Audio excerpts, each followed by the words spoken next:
Let the universe bear witness to the sacred code. The ground beneath us does not yield to seasonal guests. The tenant cannot sack the landlord. The employee can never sack the employer. Mazinamdi Kanu remains the supreme leader of IPOB. His command is final. Whatever he says goes. Pursuant to the strict authority of the supreme leader and the sacred unyielding IPO code of conduct, the third administration of the docks is hereby dissolved. The sentence is passed, your names are permanently erased. Chikaegozi, you are sacked. Tony Surumike, you are sacked. Austin Akpanim, you are sacked. Kuria Farma, you are sacked. Isaiah Uba, you are sacked. Collins Chinedu, you are sacked. China Zanworu, you are sacked. Fidelisa Joku, you are sacked. Chirin Manworu, Juliet Edward Filatro, you are sacked. You are indefinitely expelled. You are Nigerian agents. Stay off from my VOB. You no longer speak. You no longer act for the children of light. The employee cannot fire the boss. Tenant cannot sack the landlord. Martin Omnicano is the leader. The supreme leader of IPO. Through the trials, through the chains, his word remains absolute. Whatever Martin Omnicano says goes. Whatever the supreme leader says goes. They thought darkness could hide in the shadows of day. They forgot the soil remembers every treacherous deed. After the illegal extraction, when the leader was taken away, the enemies of the struggle came out to play. Governor Deguma, he paid $500,000 of blood money bribe to buy college for the scholars of shame. They took the cash, advertised the release, and traded the crown, bribing media houses just to tear the leader's legacy down. But the truth is a rock. It crushes the hand that betrays. But in the darkest hour, the true guardian stood high, refusing to let the message of restoration die. We lift our voices to honor the ones who defended the light, the shield of the truth in the dead of the night. Thank you, BIAFRA, letting God media for standing support, for ensuring the truth is always told. Salute to the dedicated souls of heaven, standing the test. Salute to the rising sun, unyielding and blessed, and the ambassador for self-determination marching ahead, keeping the fire burning for the living and the dead. You defended the leader,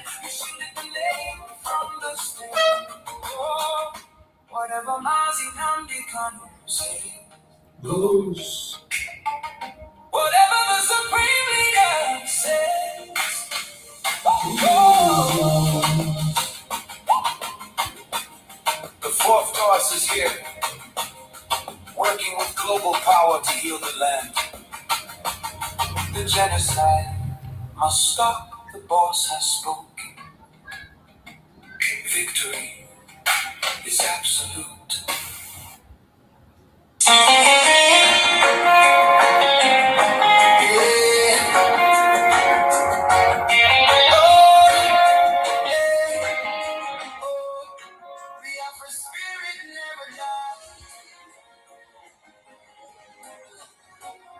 From the roots to the sky,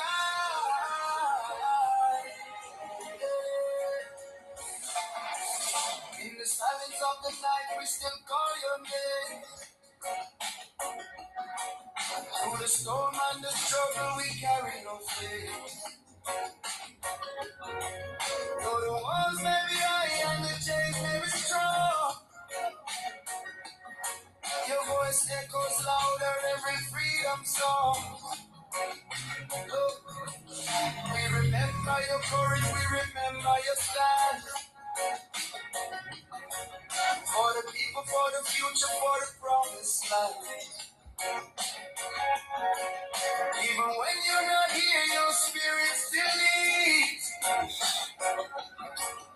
In the hearts of the people, in our words and deeds. Oh, we know go tired, we know go fall. Through the fire, we stand tall. We know he will be free. Oh yeah, in our hearts, in our dreams, we believe. Simon Ekpa, we call your name. Born for the struggle, born for the flame. We know he will be free. One day, through the night, we go see better day. We miss your voice, your guiding light. But your spirit keeps the fire burning bright. Through the villages, the message go round. Every voice, every soul in a freedom sound. No prison can silence what the truth has begun. Like the rising of the moon and the shining of the sun. Hey, they can try to hold you down, but they don't understand.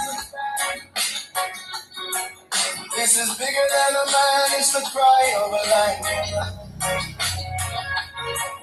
From the elders to the youth, everybody loves. Like and share the program on all your platforms. Like and share to family and friends. Share to everyone that is close to you. Invite someone to join us as we go ahead to bring updates on the case of our Prime Minister, Mazi Simon Ekpa.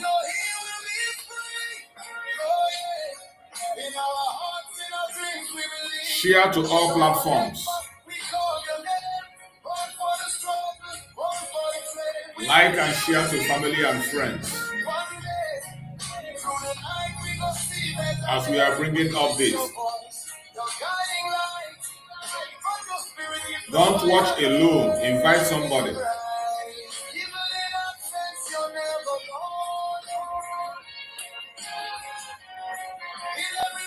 Share the program, share the program, share the program, share the program.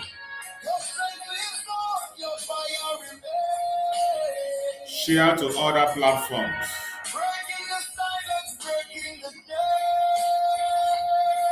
Share to friends and well-wishers. Share to your neighbors.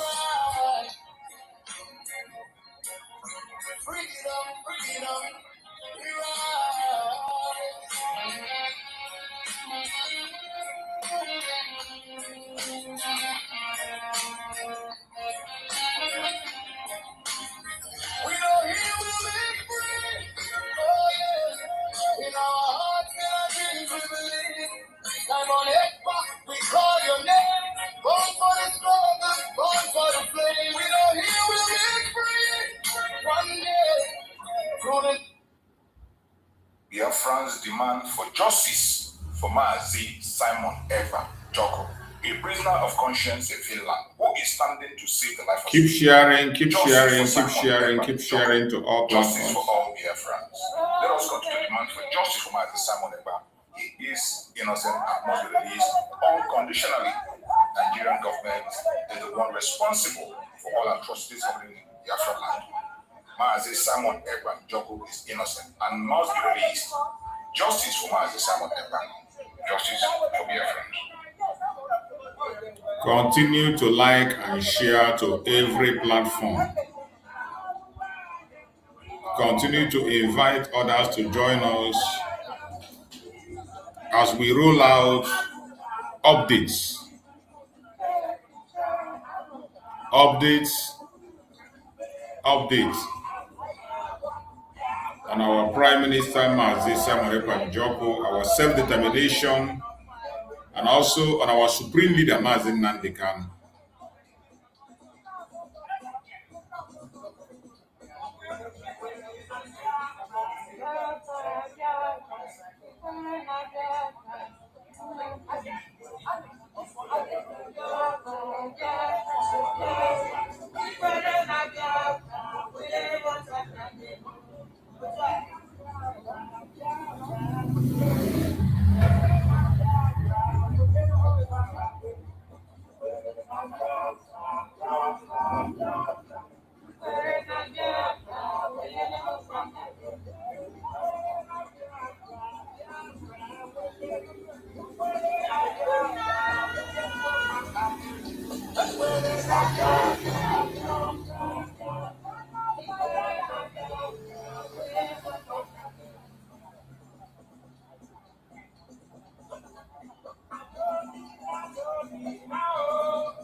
Like and share the program to all platforms. Share to friends and family.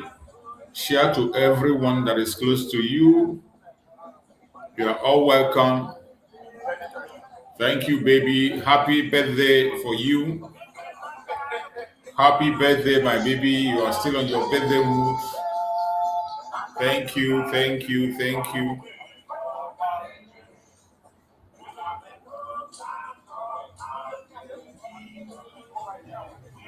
I welcome everyone. Like and share to other platforms.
Like and share the platform, share the program. We are starting very soon.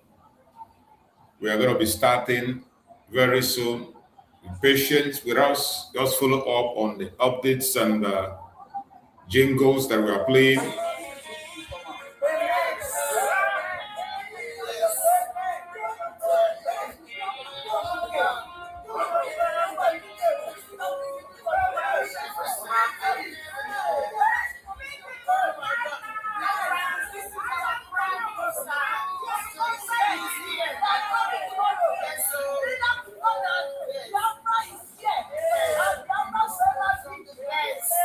Let me say something. BIAFRANS, please, this is our Prime Minister. We came here, we are not allowed to talk, but they just surprised us. And we appreciate it. Thank you so much. Oh my God.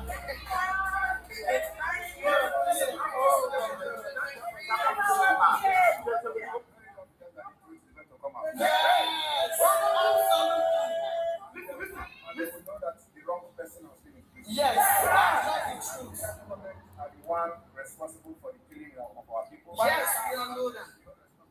I am here because of the life of my people. Yes. And we're not giving up. Yes, no, never. Oh, yeah. Thank you So much. Thank you so much. We really appreciate, honestly.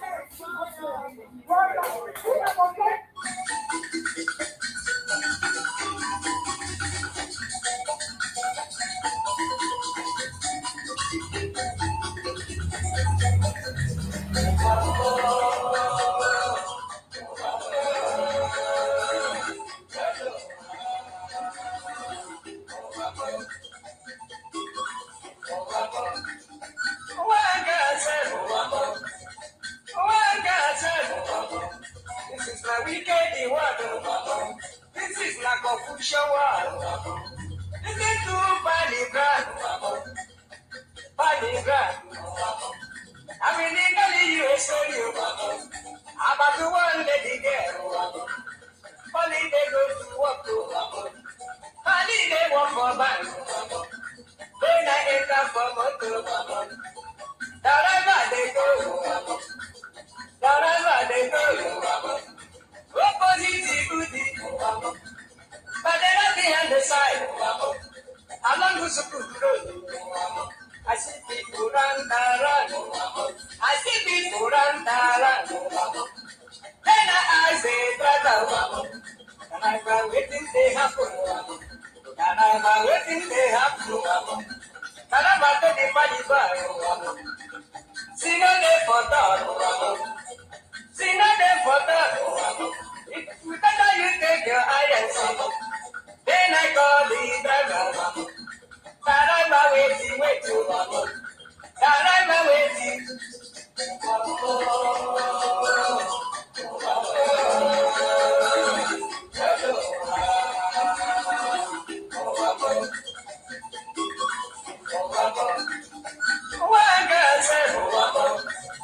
One girl said, this is my weekend word.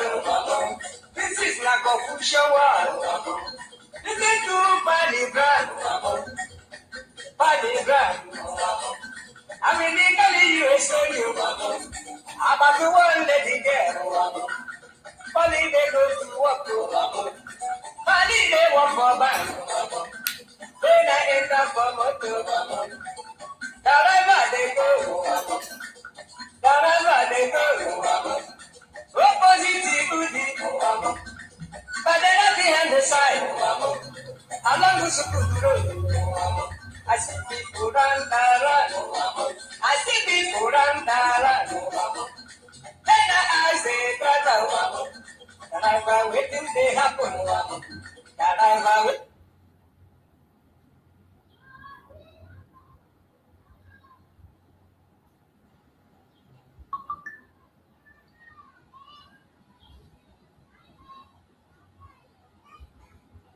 going to pray the prayer of David from the book of Psalm, chapter 7. And I will pray in English because a lot of people are listening all over the world. I mean, a lot, millions are listening all over the world. And I want them to follow our proceedings this very evening. Very, very critical, very, very important that we do so. Oh Lord, my God, the creator of the heavens and the earth, we take refuge in you. Save and deliver us from all that pursues. Because if you look away from us, they will tear us apart like a lion and rip us to pieces. We do not want to rescue us. Because the world is against Biafra for no reason. We are hated, we are despised for no discernible reason. Only thee, O Lord God Almighty in heaven, is our Savior, not man. You must come to our rescue. Because you are our Lord and you are our God. If we have done this, if I have done anything, if there is guilt on my hands, if I have repaid anybody, be it friend or an adversary, with evil or without cause, have done wrong to any man or woman, then let the Fulani Janjaweed pursue and overtake me. Let them trample down my life to the ground and make me sleep in the dust. Arise, O Elohim, Adonai El Shaddai, in your anger, rise up against the rage of the Fulani Janjaweed Caliphate and the Zoological Republic. You will rise and you will fight for your children. You will awake, O Heavenly Father, Lord God Almighty, the creator of the heavens and the earth, the owner of the universe, for you must decree justice. Let your children and all men and of goodwill gather around you while you sit on top of your throne in the highest of the heavens, the habitation that only thee can ever occupy. Only you, O Heavenly Father, will judge the people. You will vindicate me, O Lord, you will vindicate IPOB, you will vindicate your children of Biafra, according to our righteousness, according to our integrity. O Most High, bring an end to the violence of the wicked, bring an end to Fulani Janjaweed violence in our land, bring an end to their abductions, bring an end to their kidnappings, bring an end to their extrajudicial slaughter of the innocent, bring an end to their forced conversion of Christians into Islam, bring to an end their mediocrity, bring to an end their senseless feudal rule, bring to an end their evil and their deception.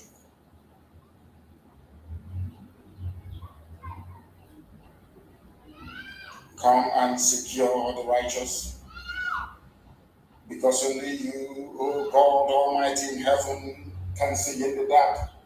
Only you know the hearts of men. You are our shield. We have nobody. Between 67 and 1970, the whole world ganged up and fought against your children. We did not steal anything from anybody. We did not go after anybody's possession nor inheritance. We were on our own in the land that you gave to our ancestors. They conspired, they connived, they colluded to kill us. Over 5 million people. We are dead at the end of it. You are our shield. We do not trust in any man or in any state. We trust only in thee, because you are God and you always save the upright at heart. Anybody whose heart is clean, oh Heavenly Father, to those you do not abandon to their enemies. That is why you cannot abandon my POB. That is why Biafra can never be abandoned. Because your words are yea and amen. You are God, you're not human. Facebook may have been bought over by Nigeria, and we pray that Twitter will not succumb to their threats and their violence. You are God and you are not upright and a just judge.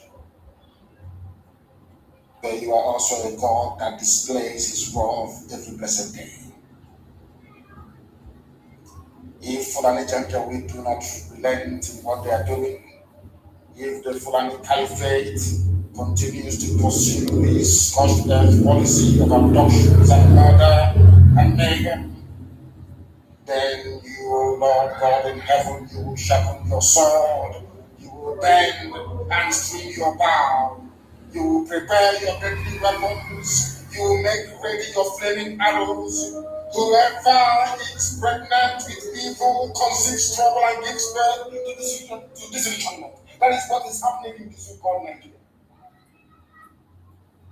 Nigeria is pregnant with evil because it conceived trouble and it has now given birth to disillusionment. All the holes that the Fulani Janjaweed are digging for us into that pit, they are falling into one after the other. The trouble that they have caused will always rebound on them. You see? Their violence will come down on their own heads. You see? O Heavenly Father, for we shall give thee thanks always, all the days of our lives, because only thee is righteous. Yes. We shall sing songs of praise unto your holy name, O Most High. For as long as there is a child on this earth of Biafran descent and heritage, O Heavenly Father, we shall worship your name and your name alone. Now and forevermore we pray. He said, that was our prayer this evening. We are now going to proceed without further hesitation to bring to you the gospel which I. President Bikano is not condemning any group, while Mazina Bikano is not condemning any group whatsoever. Just like I am supporting any group at all, so long as you are fighting against it. While Mazina Bikano is not supporting, is not condemning any group. The people that claim from him today, they say Simon Ekpa is a terrorist. Simon Ekpa is this. Simon Ekpa is that. After 10 good months of fighting Simon Ekpa, they didn't achieve anything.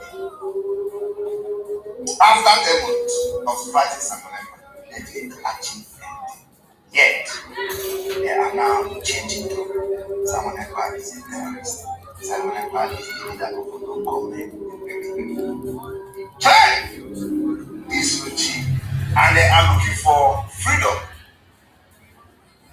You see, the more you blackmail me, the more you are blackmailing yourself. You think you are blackmailing me? You are blackmailing yourself. You don't know that? When the BBC came and they do their nonsense with this information, is it only Simon Ekpa that they showed this picture? Is it only Simon Ekpa? You all were there. All of you were there. You could not even defend yourself. The same Simon Ekpa you are calling all manner of names defended you there. And let me tell you, even when they mentioned Simon Ekpa, the issue they mentioned Simon Ekpa, there was nothing. I can defend anything I say. All of you, you could not defend yourself. Yet, you blackmail me. You think that when you blackmail me, when they want to call them, they call only Ekpa. All of you, your picture were there. Did you see my picture in the right up? No. My picture was high, my video was hidden in the video.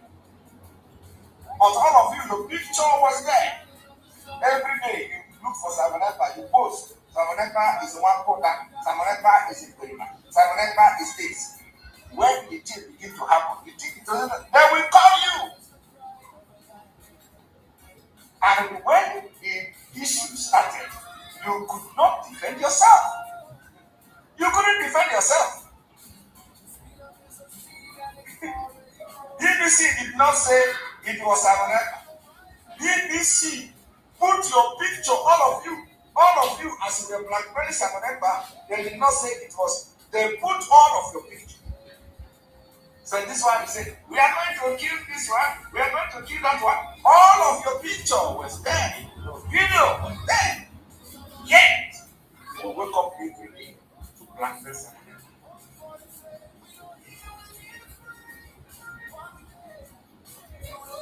And if you don't, of course, some of you can never learn. They will never learn. Hatred and jealousy of Simon Ekpa has beclouded the brain that it doesn't even have at all. I do not know when they are going to learn.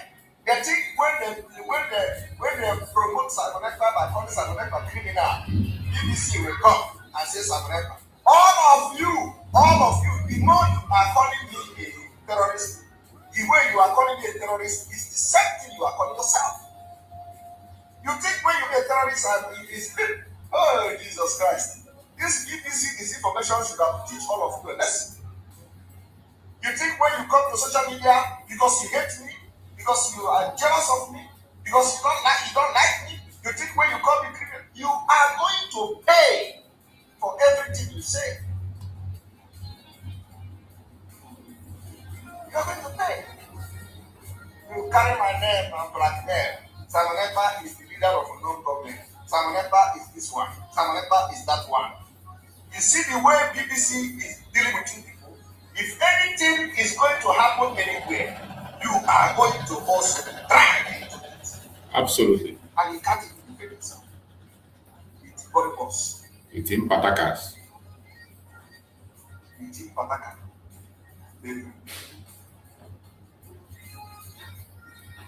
Get yourself educated, you say no. They will not. You say no. Simon Ekpa every day. Simon Ekpa every morning.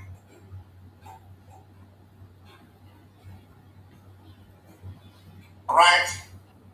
Welcome, welcome, welcome, welcome. Thank you for joining us on this morning program.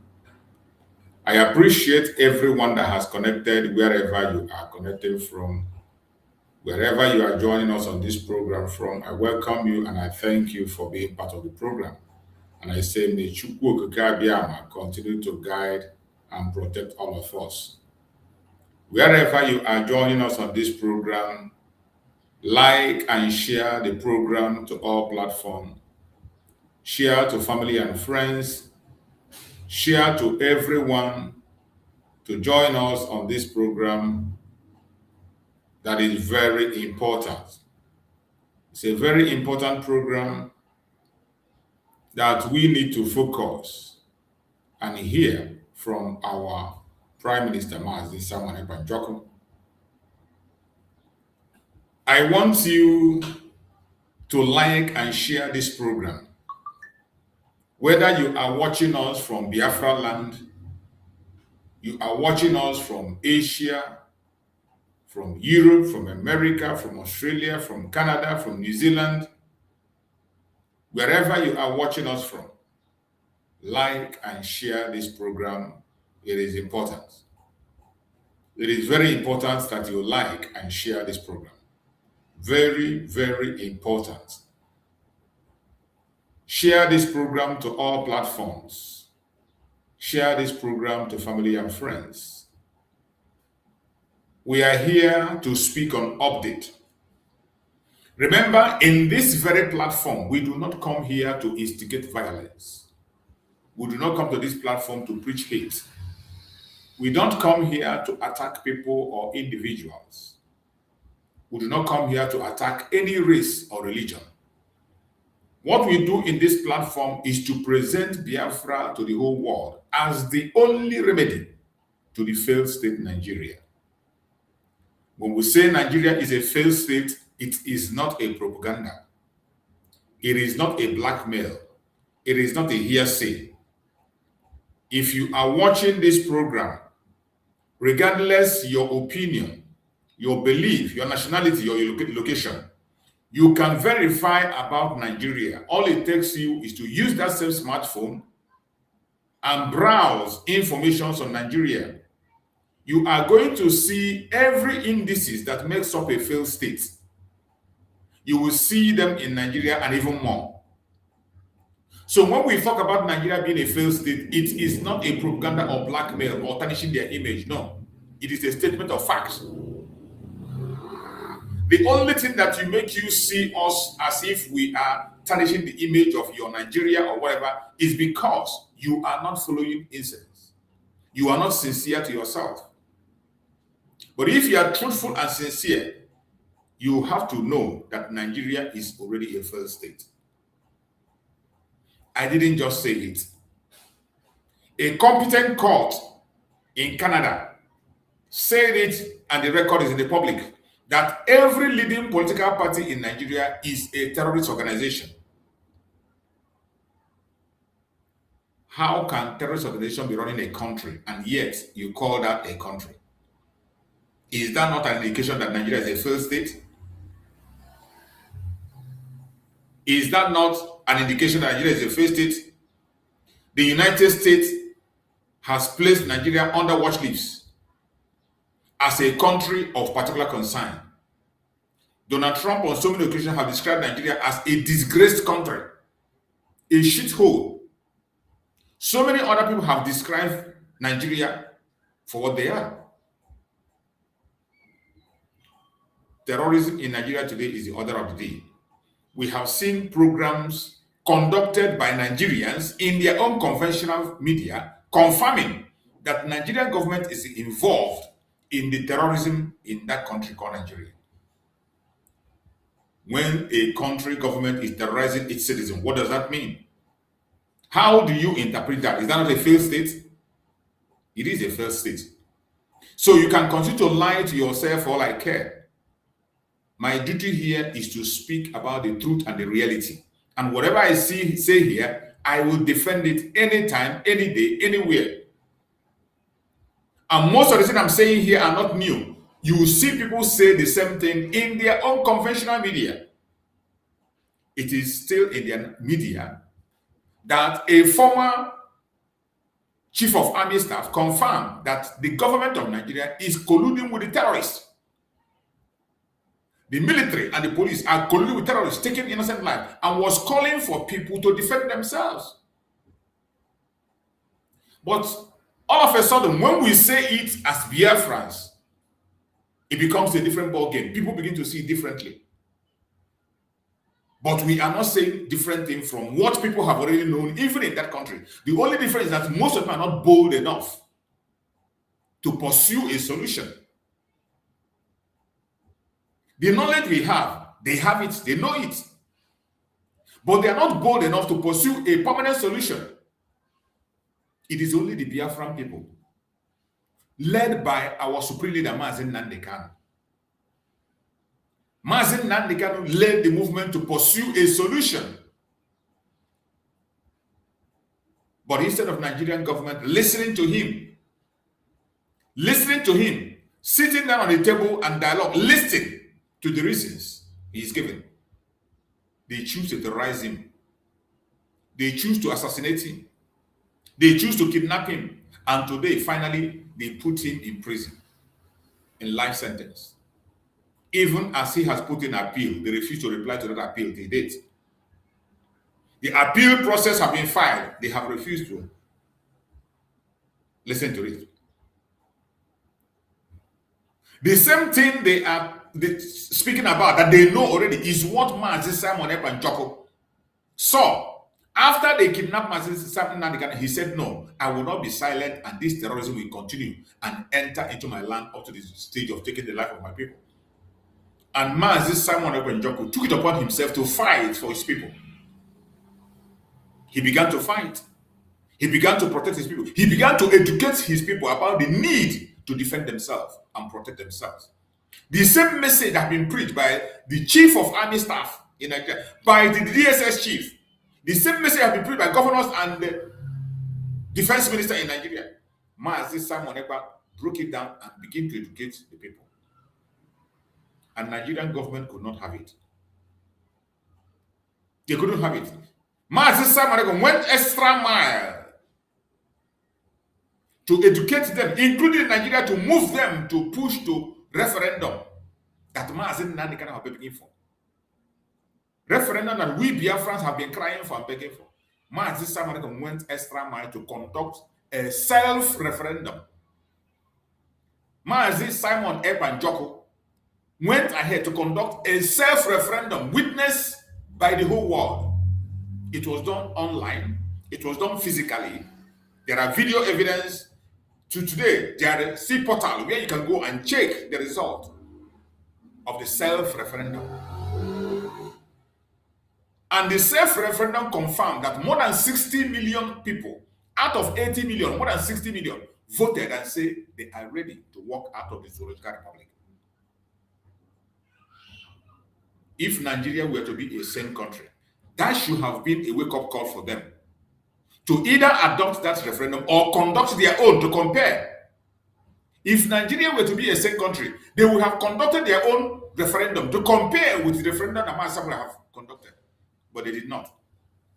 Instead, they began to plot his kidnap.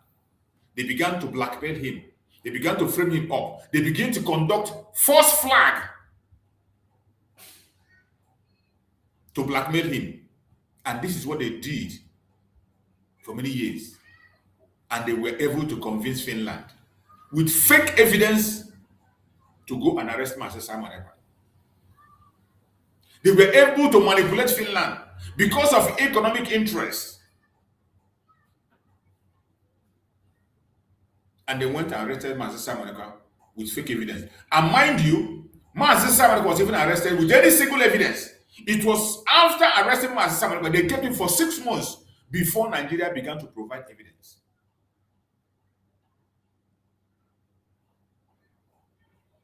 When Mazi Simon was arrested, allegedly, there was no evidence. There was no evidence. It took 6 months to gather evidence before they were now brought him to court. And every single evidence that was brought were all fake, fabricated. They planned everything they could to see that they extradite Mazi Simon Ekpa from Finland to Nigeria, as they do always. They first of all planned a kidnap, which they are very good at. They kidnapped Omar Diko. They were captured. They went to Kenya and kidnapped Mazi Nandekano. They made an attempt to kidnap Mazi Simon Ekpa, but it did not work out for them because Mazi Simon Ekpa was at alert. And Europe is not the same as Africa. They couldn't succeed. They decided to go officially for extradition, sending Bianca Ono, an interior minister. They went to Finland to go and manipulate the extradition of Mazi Simon Ekpa. But they did not succeed. They did not succeed because Chukwu Okike Abiyama is alive and watching. They did not succeed because Chukwu Okike Abiyama was beside us. And what did they do? They intentionally poured in false information, unverified evidence, and they manipulated Finland judiciary to give Mazi Simon Ekpa 6 years. But as Chukwu Okike have it, he has an option for appeal. And Mazi Simon Ekpa filed in for appeal. We have been waiting for this appeal for the past 5 months. That have been announced and will be announcing it. This appeal for the past 5 months.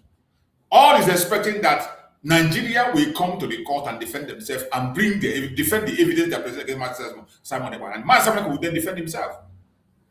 But to the greatest surprise, as the appeal kicked off, BIAFRANS poured into Finland. Human rights activists from all corners entered into Finland to observe what is happening. From Europe, from America, from Africa, they poured into Finland. And they are monitoring the case of Mazi Simon, waiting for Nigeria to defend the evidence they have brought against an innocent man. Nobody showed up. The company they contracted that forged and formulated the evidence that was sent to Finland could not appear. The men they used to formulate all their lies, none of them showed up in the court. It was only the prosecutor. It is the prosecutor versus Mazi Simon Ekpa. Throughout this appeal, it has been the prosecutor versus Mazi Simon Ekpa. There was nobody to clarify the evidence. And the prosecutor in question knows nothing about Nigeria. The prosecutor in question is just working based on what is on his table, what I forwarded to him. And the disgrace cannot be mentioned. Why the prosecutor did everything he could to establish his case.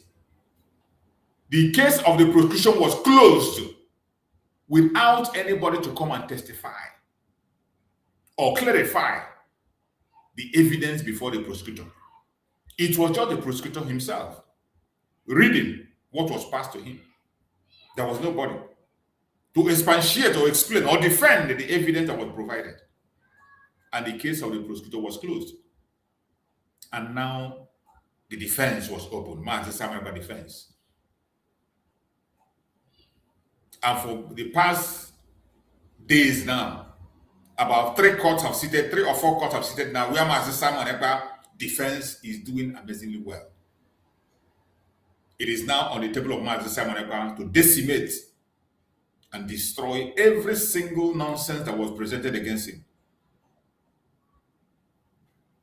And as we speak, all this while, it has been his lead counsel, Attorney Tommy, that have been doing a good job with the technical team on the background, furnishing him with information and ideas.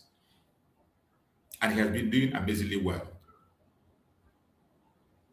And for your information, most of the accusations against Mazi Simon Ekpa were things he did online. And everything that Mazi Simon did online, you should know that Mazi Simon Ekpa is not just a street boy. He didn't just come into the Biafra struggle because others are coming. He knew the consequence of being a Biafran and engaging in Biafra struggle. For you to understand, you must know the background of Mazi Simon Ekpa before you can ever begin to understand what he's doing. He is not like people who went to abroad to hustle and all of a sudden you join the Biafra struggle. He didn't join Biafra struggle for fame or for money. He wanted to make impact. In fact, Mazi Simon Ekpa has been a humanitarian activist. He has been supporting his own people back there in Nigeria, in his state. He is doing a lot of humanitarian work with his own money. He has even been working for Nigerian government even before he joined the struggle in Finland. So he is not looking for popularity or money or anything because he had it already. What else would somebody who is living abroad, who has served in a country as a counselor, conducted election between you and the citizens of the country, and you won against a citizen? You won election against even the son of the person who was contesting against Mazi Simon, voted for Mazi Simon Ekpa instead of the father. And he won election and served as a counselor. Mazi Simon Ekpa has also served in the military in Finland. And he is an active politician in a leading party. So for somebody who have attained this height abroad, something that is a prayer point for many of us living abroad, our prayer point is to attain the height that Mazi Simon Ekpa have attained in Finland. But what did he do? He stepped aside. He ignored all the glory, all the comfort, all the accolade, all the gift, all the cheering, all the popularity, and he came back and said, no, it is time to fight for my people. And he officially withdrew from politics in Finland. He didn't do it in secret. Officially, he announced it that he's withdrawing from politics in Finland to focus on Biafra agitation. And he did. Remember, Mazi Simon Ekpa is also a lawyer. He read international law. So I am trying to give you this background for you to know that he knows what he was going into. Even before ever he started, he made every single movement he's making official. He reported to the Ministry of Foreign Affairs of Finland. He went to their presidency and tendered petition. He went to their minister and tendered petition. He went to the house and tendered petition. Most of these things, we saw it, he had it on video. He played the videos. We saw the videos when he went for these meetings. And he began to agitate. Every single step he makes, he informed the Finland authorities. When we are going for convention, he informed the Finland authorities about the convention. He told them that the Biafrans are coming from convention. And in that convention, we unveiled in the public, the Liberation Army was unveiled. It wasn't a secret. The Navy, the Air Force, they were all unveiled with their banners. It wasn't done in the secret. Officially unveiled in Finland. When we are going for declaration also, Mazi Simon Ekpa Njoko went to the Finland authority and told them that Biafrans are coming to Biafra, to Finland, to declare Biafra, to redeclare Biafra. That the redeclaration of Biafra is going to happen in Finland. He went officially to inform the police, officially to inform the presidency, officially to inform their minister. And when he went to the police, I played a video here, what transpired. When he went to the police to tell them in Finland, they told him that this declaration is going to attract international attention. And he said, I know, and that is what I want. They told him, this declaration is going to draw the attention of the presidency. He said, I know, and that is what I want. If he doesn't do that, that means I'm not doing the right thing.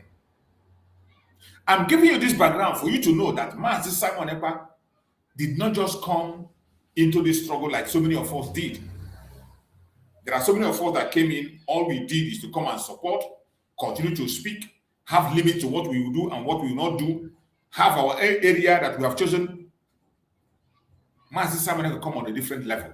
And when he came, Mazi Nnamdi Kanu recognized him and he made every single declaration in public.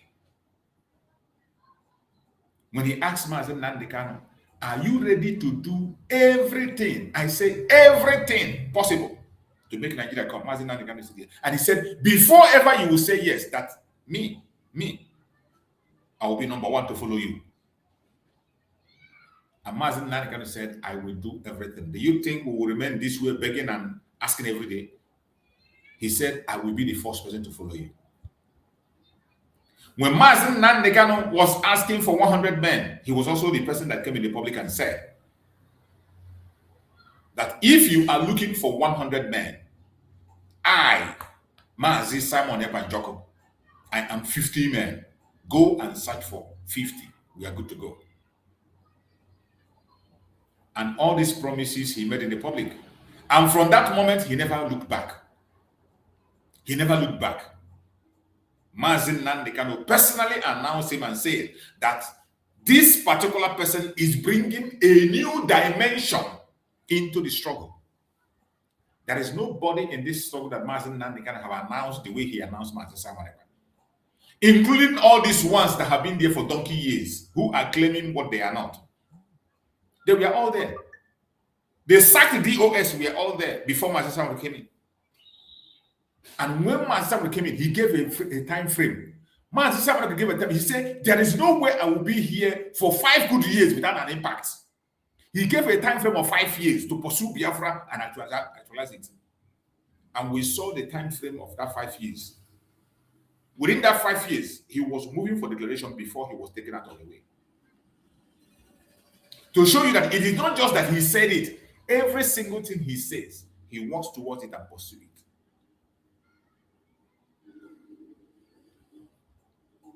Mazen Nandekano personally announced him.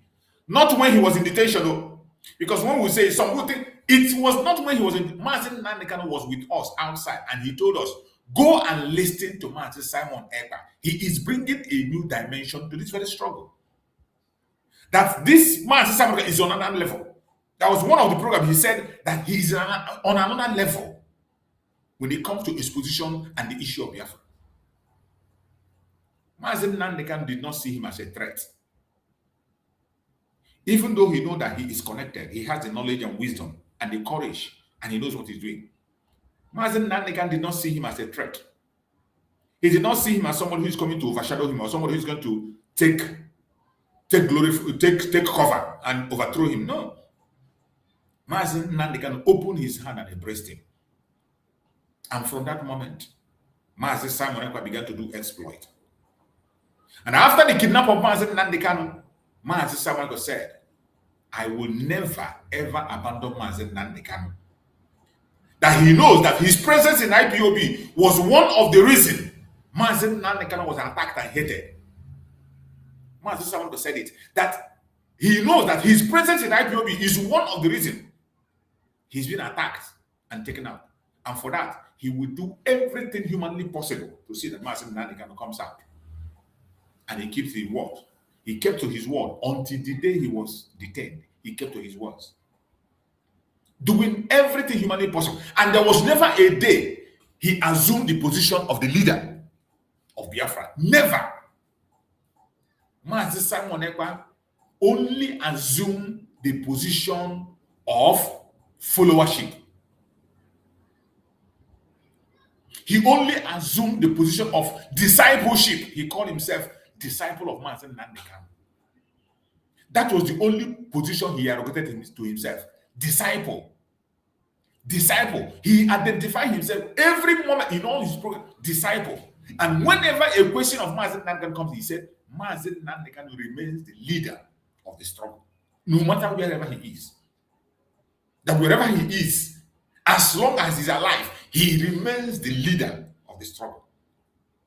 He never arrogates himself to himself that leadership. Not even once. Every one of us know how we came about the prime minister title. Mazen Simon Ekpa, after the sacked DOS, began to destroy every structure of Mazen Nandekano.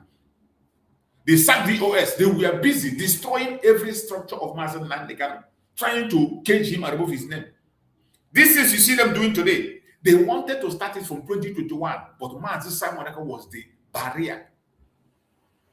They couldn't do what they are doing now because Mazen Simon was there. He was focusing them. So their energy was diverted to Mazen Simon Ekpa.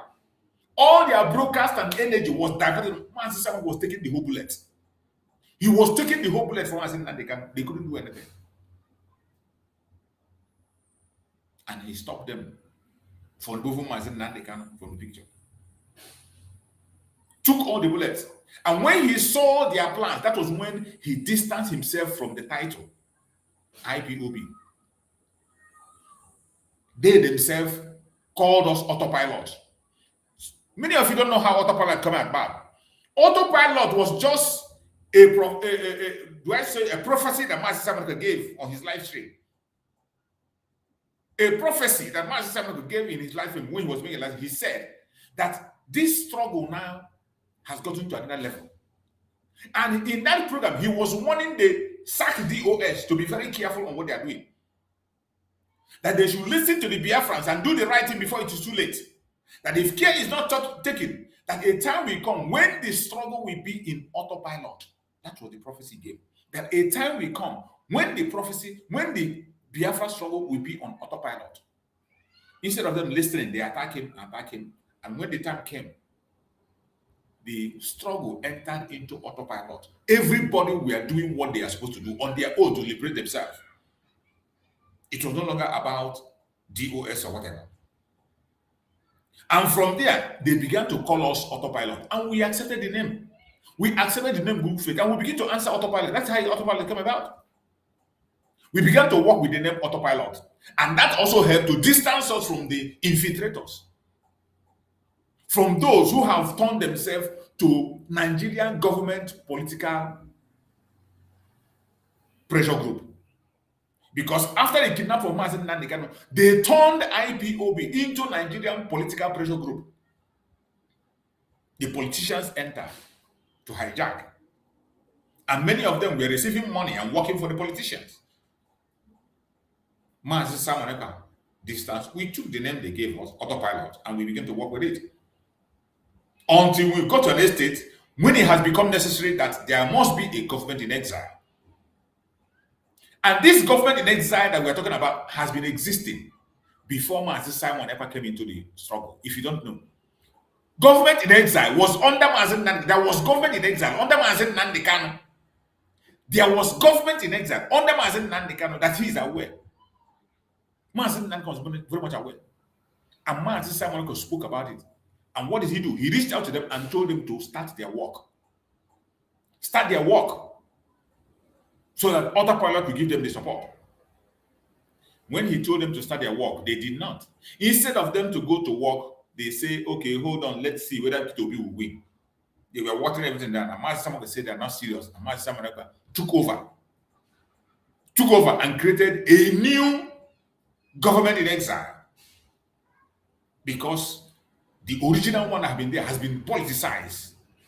They have destroyed it then. Mazi Simon, just like Mazi Nandekano did today and redeemed the IPOB from the infiltrators, Mazi Simon took away the Biafra government in exile from those infiltrators and created the original and the new government in exile that we have today.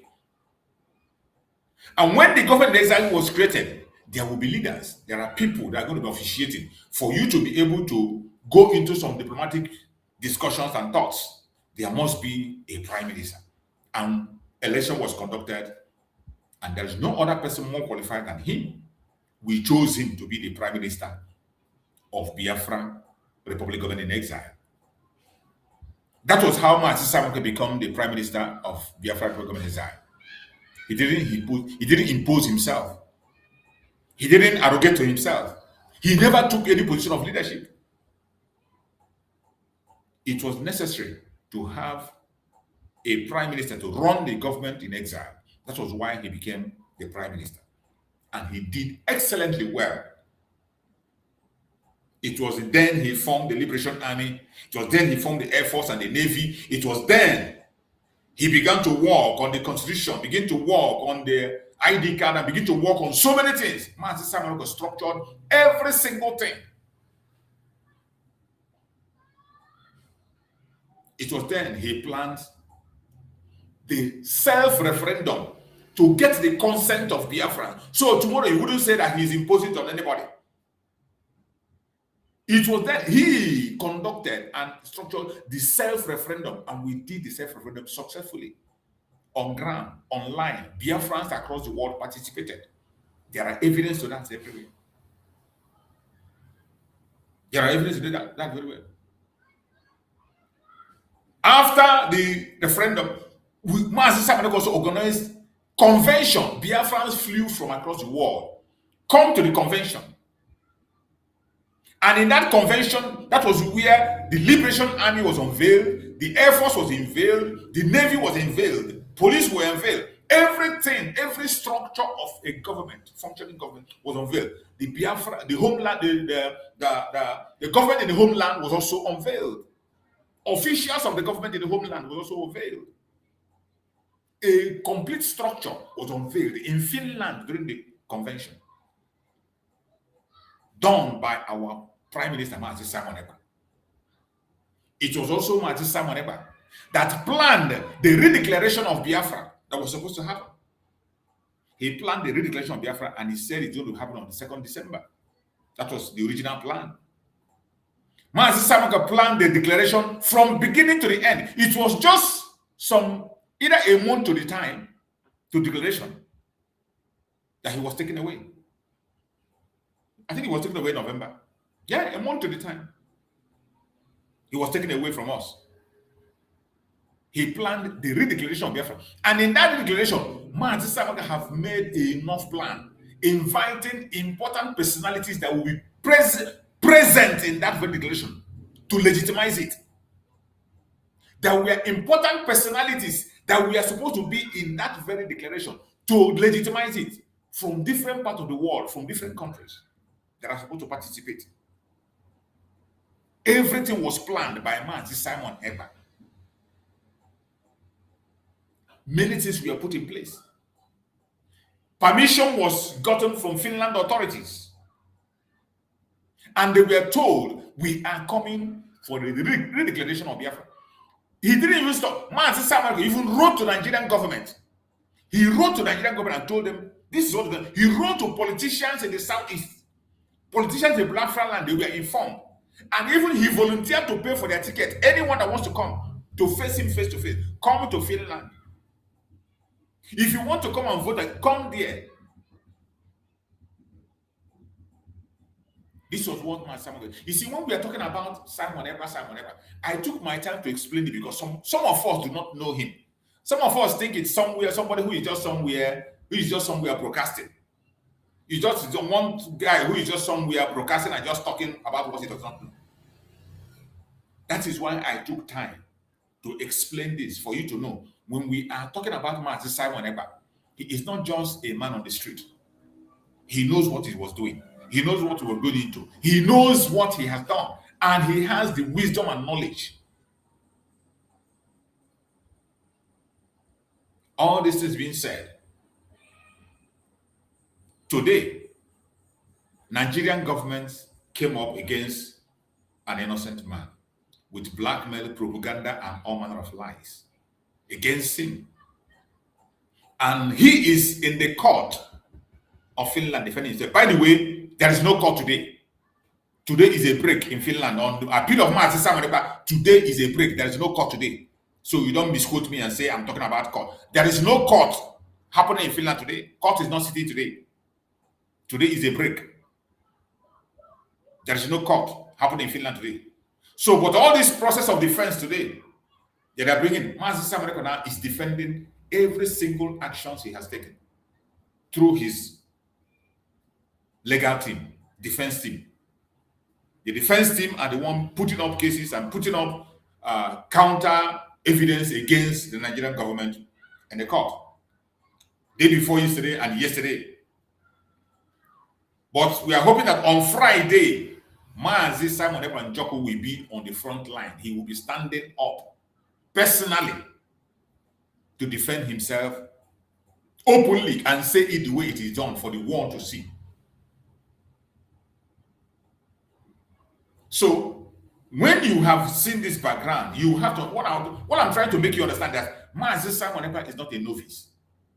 Like in this case, the case of Nigeria and Biafra is very, very clear. It's a clear case. It's a very clear case. Apart from the political interest, manipulation, and global conspiracy, our case is clean and clear, and we are winning. Just like Mazi Simon have said in several occasions in that court. Yesterday was amazing. Like yesterday, somebody was in court yesterday who came to testify. You know, Simon Ekpa, his team, his legal team are presenting people also to testify. They are presenting people to testify. Testimony was heard yesterday on a very neutral ground, and the person that was called up to testify yesterday testified on a ground that is unbelievable. And from all the things that is happening, it is turning out for our own good. It is turning out good. And more testimonies are going to come. Because the Nigerian government, we are supposed to come and testify. Nigerian government never came. They did not come to testify. They did not come to clarify the evidences they got. So it is the turn of Mazi Simon Ekpa team to bring their own testimony or possibly invite people from different parts of the world or different parts of country or different areas to come and testify of what they know about the insecurity in the southeast. And yesterday, somebody was called to testify about the insecurity in the southeast in the Finnish court. And Mazi Simon Ekpa was vindicated once again. Mazi Simon Ekpa, this is not about lying. It is a court that Finland court is not like Nigerian court where you come and say anything you like. So the person that was called up yesterday stated the facts with evidence. And the funny thing is that most of the evidence are things that you can browse immediately. You can see the court of Finland. There is a computer there before your front. That whenever somebody says something, you just log in to Google in that computer and you browse and you see it for yourself. So most of the evidence that is going to be used the same way is in the public. It's in the public. Every accusation they're making against Mazi Simon Ekpa, it is a very flimsy. Even me, myself, as I'm here, if I'm in that court, I can defend Mazi Simon Ekpa to the last. Look at the last Southeast Security Summit. The very first Southeast Security Summit. In that place, Mazi Simon Ekpa's name was not mentioned. A general came out, a retired general came out and said that the problem started long before now. The problem started from 1970. And he traced it down to 2015. And he said from 2015 till date that more than 5,000 BIAFRANS have been murdered. He didn't say 5,000 criminals. He didn't say 5,000 kidnappers. He didn't say 5,000 terrorists. 5,000 innocent Biafra, more than 5,000 have been murdered. Since 2015 to date. When did Mazi Simon Ekpa came into the struggle? When did Mazi Simon Ekpa came into the struggle? When? The genesis of this very insecurity, every one of us knows that it was Python dance. When Buhari introduced the Python dance, thousands of Biafrans were murdered in cold blood, starting from the home of Mazi Nnamdi Kanu. Their first mission was to assassinate Mazi Nnamdi Kanu. They went to assassinate him, and luckily for Mazi Nnamdi Kanu, he escaped. He escaped assassination. And 28 men were gunned down. Jack, the dog, was killed. In so many other places, there were many bodies that were discovered in the forest where their hands were tied at the back. I still have the videos. I still have the pictures. Where Biafrans were discovered, they tied their hand by their back and shot them in cold blood. Simply because they are Biafrans. And this was spoken about in the Southeast Summit that just ended. That more than 5,000 innocent youths in Biafra land have been murdered in cold blood. And the man was urging the governors to speak about that. And also, not only that, that thousands and millions of Biafrans are languishing in jail. That they lock them up and nobody goes for them. Nobody dares go close to ask about them. In all prison yards in Nigeria, Biafrans are locked up. Not because they committed any crime, not because they kidnapped, not because they killed anybody, simply because they are identified as Biafrans in various prisons in Nigeria. How could you have this outstanding and enormous evidence, and yet you are accusing Mazi Simon Ekpa of being responsible for insecurity in the Southeast? An independent body has also indicted Buhari, late Buhari, for sponsoring a bubago to murder innocent people in Biafra land. Using the politicians, using the governors. We saw when they murdered 14 boys in Imo State who went for traditional wedding. The video is in the public. Everything I'm telling you, I tell you here, they are all in the public. They are not secrets. They are verifiable information that are not in the public. Up to today, they are still in the public.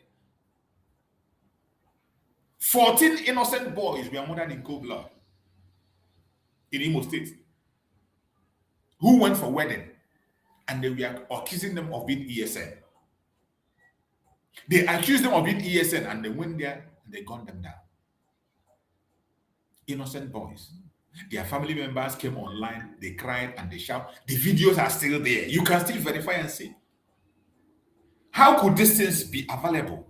Very much available. And somebody will come and I'll be accusing another person of being responsible for the insecurity. The video of Asare Dokubo is still there online. Even in that court, once Simon or his legal team mentioned it, all you need, the computer is in your front. All you need to do is to type that very item in the computer. You will see it before you. Even the judge will be seeing the information before him. Reported by Nigerian media themselves, Nigerian media. The Nigerian government military attack on Okuama community. Okuama community. A community that has nothing to do with their oil bunkering, that has to do with the military. And they left themselves and they fought against the community and destroyed the community entirely. They leveled the community up to date. Is it the one they did in Enugu State? Is it the one they did in Ebonyi State? Which one are you going to mention and leave the other? All these things are there in the public, and yet somebody will come and accuse Mazi Simon Ekpa of being responsible for the insecurity with ordinary lies. There is no video anywhere. There is nobody arrested anywhere or any video anywhere where somebody was confessing and saying, Mazi Simon Ekpa sent me. There is no video anywhere where somebody was confessing and said, Mazi Nnamdi Kanu sent me. That video is not existing. But we have videos where somebody confessed on a national TV with all the popular and national televisions. Somebody was confessing and he mentioned the name of the person that is sponsoring him, the group that we are sponsoring them. But today, Nigerian government is working with that group against Mazi Nnamdi Kanu, against Mazi Simon Ekpa. The Nigerian government prefer reporting information from that group that claim to be part of agitation, but they are not. And this brings us to false flag. When we talk about false flag, the false flag they have created in so many places, in so many items. And when we speak about people I don't know why it is difficult for people to understand. I can't understand. I can't understand why any human being, or any country, it is so sad. Just like Dr. Mazanga was explaining in his broadcast last time, that he sees no reason Finland will adopt false information from Nigeria, a country of particular concern, a country that supports terrorism, a country that their Attorney General today is facing terrorism case. Not just facing, ammunitions were discovered in his home. A country that their president is a drug baron, indicted in the United States. How can any human being, how can any sensible country be working with them? A country that a competent court in Canada has said that this country, their political parties are terrorist organizations. How will anybody still be working with them? And the funniest thing is that this Finland we are talking about, Finland does not respect documents from Nigeria. Even their passport is not respected. They don't accept it as a medium of age. They don't accept it. They don't accept it. They do not respect it. But how is it that when it came to the blackmail of Mazi Simon Ekpa and Joko, they accepted it without verification? They handed him 6 years without allowing him to defend himself appropriately. Of course, the only reason they could do that is for political interest, for economic interest. But I know the world will not be silent. There are still many people who are sensible on this planet Earth. The world should not be about money alone. It should not be about economy again. Humanity also matters. And that is why we are calling on Finland to make the correction before it is too late. Finland need to make the correction before it is too late. They need to make the correction. They must make the correction before it's too late. Every one of us, we know that Finland has a very wonderful reputation in the world. When it comes to the human rights, they have a good reputation. Finland also have a good reputation when it comes to the rule of law. That we know very well. And that is why we were counting on them. That was why Mazi Samareba said that he will bring Finland to Biafra land. But today, what we are seeing is different. What we are seeing today is different. I am not sure it is going to be the same thing. I'm not sure we will continue to believe the same, or Mazi Samareba will continue to say the same thing if Finland continues on this path. If Finland continues on this path, I'm not sure that Mazi Samareba will still tell us that he will bring Finland to Biafra land. We respect Finland. We love Finland so much. We appreciate them. We have followed them closely. And we have always shown respect to them. But as it stands today, if they continue on this path they have chosen, I'm not sure we are still going to be having the same respect for them. I'm not sure we are still going to be speaking in the same manner for them. And that is why BIAFRANS are pouring to Finland from all corners, from all angles, to express themselves. Many of our brothers and sisters are in Finland as we speak. Many of them have been there from day one. They have been there since 4th. Many has been there since 4th up to date, and they're going to be there until the case ends. They spend their time, they spend their money, spend their energy and effort. It is not for joke. It is not for joke. And I will continue to appreciate everyone that have made it in Finland. Everyone that have been able to go, whether you spend 1 day or 2 days or 3 days, as long as you have been able to go to Finland, I appreciate you, and I pray that Chukwu Okike Abiyama will reward you abundantly. Whatever you have lost, Chukwu Okike Abiyama will replenish you. I pray that Chukwu Okike Abiyama will protect you, guide you as you go and come back. No evil shall befall you. More especially those of them that have spent time there. From beginning up till now, they are still there. I don't care who they are. No matter who they are, no matter what the motive is, I pray that Chukwu Okike Abiyama will reward them abundantly. It is not easy.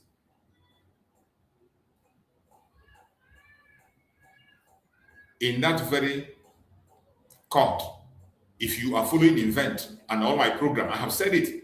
The most important thing I see in that court is unification. The most important message I see in the court of Mazi Simon Ekpa is the unification of the Biafran people. That is the most important thing I have seen there. It does not matter how you feel about it. It does not matter what you think. It doesn't matter whether you like the people who are there or the group you come from. I don't care about the group where you come from. As long as you're in Finland to support the cause of Biafra, to support Mazi Simon Ekpa, our Prime Minister, I appreciate you, and I pray that Chukwu Okike Abiyama will strengthen you. But I want every one of you to have in mind that the unification of Biafra has started. Mazi Nnamdi Kanu started the initiative, recover the IPOB under the criminal Chikedozie Machina Samoru, and now place them on the normal place it should be. And today, Biafrans are united in Finland under Mazi Simon Ekpa, doing the needful to give him the ultimate support. And once he comes out, the unification will be complete.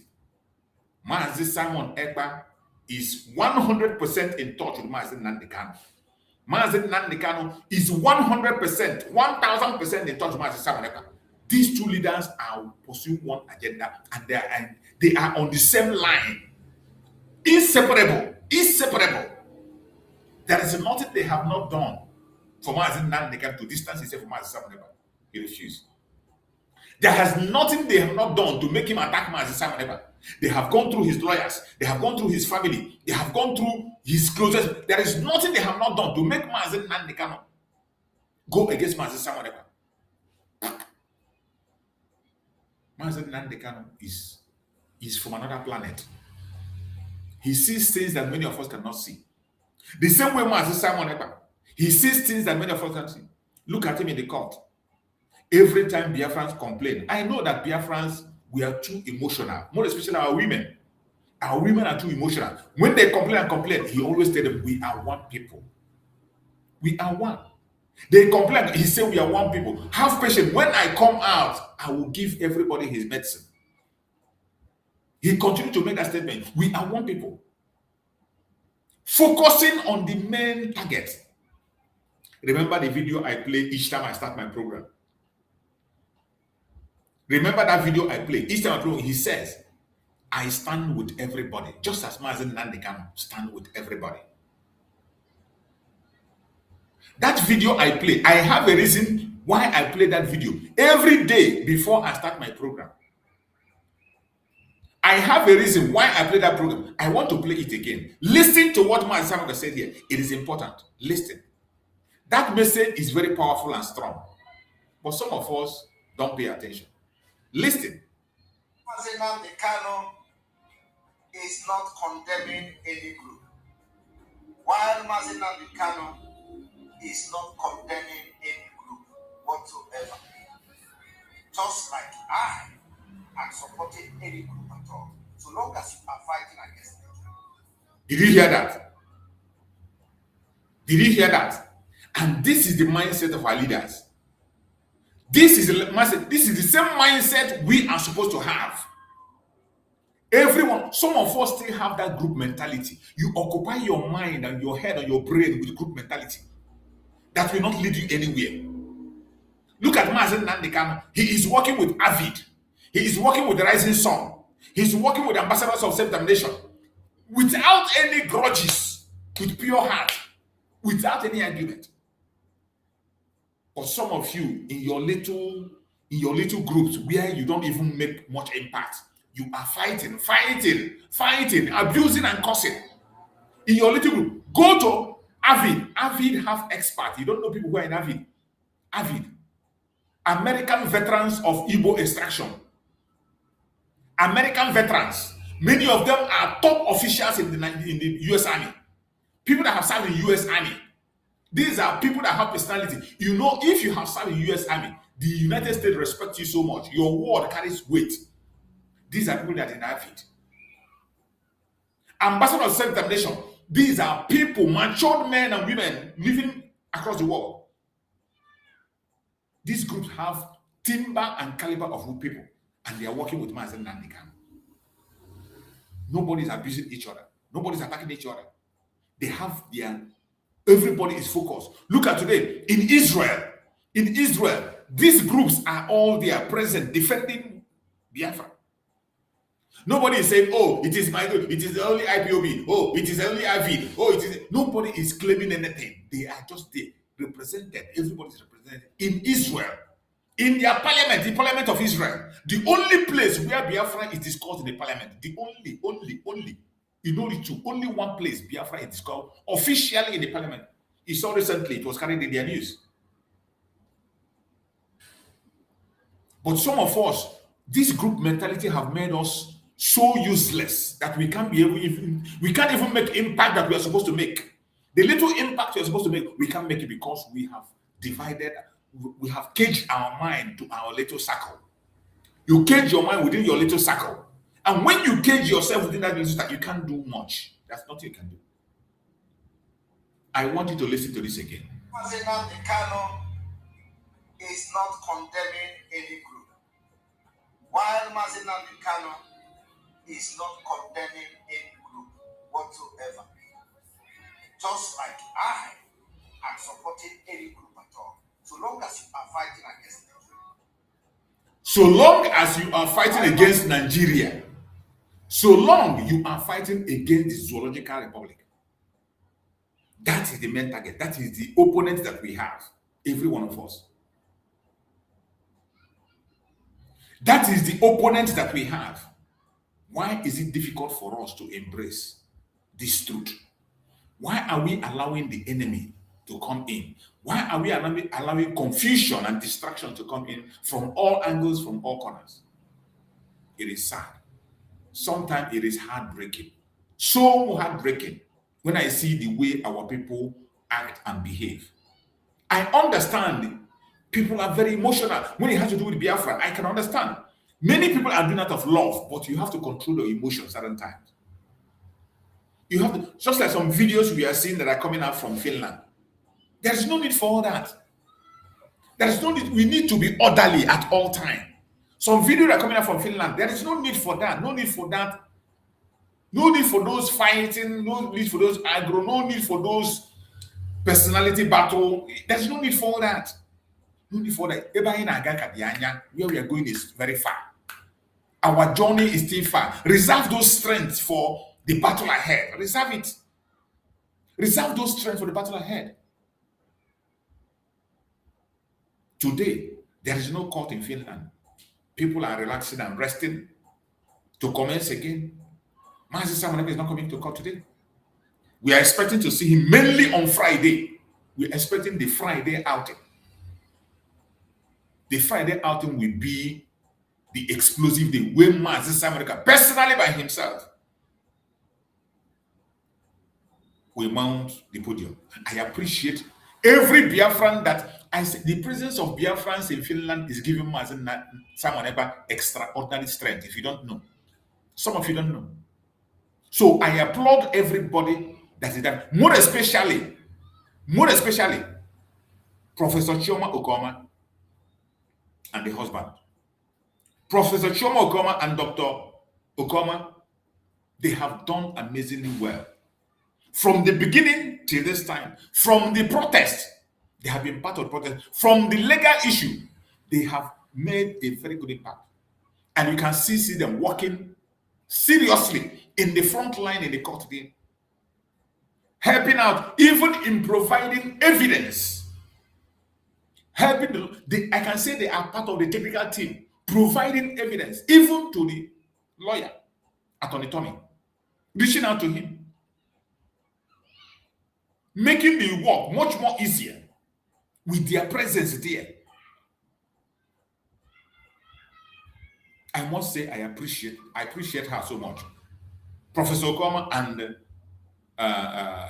Dr. Okoma, Professor, the wife and the husband, they have committed their time, committed their money, committed their effort, their wisdom, more especially their wisdom. Their wisdom, because before you see somebody get to the level of a doctor, a professorship, it's not a joke. It's not a joke. For you to consult a professor, you know how much it's going to cost you for an hour. For you to consult a professor, you know how much it's going to cost you. Consult a doctor for an hour, you know how much it's going to cost you. But these people bring their knowledge and wisdom into the Biafran cause. They added their money and their time also. Likewise, so many other Biafrans who have flew from all parts of the world, who left their job. You see some people there who are engineers. You see nurses. You see businessmen left their business, left their offices, and they are in Finland. It is not a joke. They didn't come there to play. None of them came there to play. And that is why it is important to tolerate everybody. We cannot always have the same ideas. Allow people to express themselves. And it is not in your hand to dictate who is right and who is wrong. It is not in your hand because you are not God. Only God in heaven sees the heart of every man. Only God in heaven sees the heart of every man. But you, as a normal human being, you can't see my heart.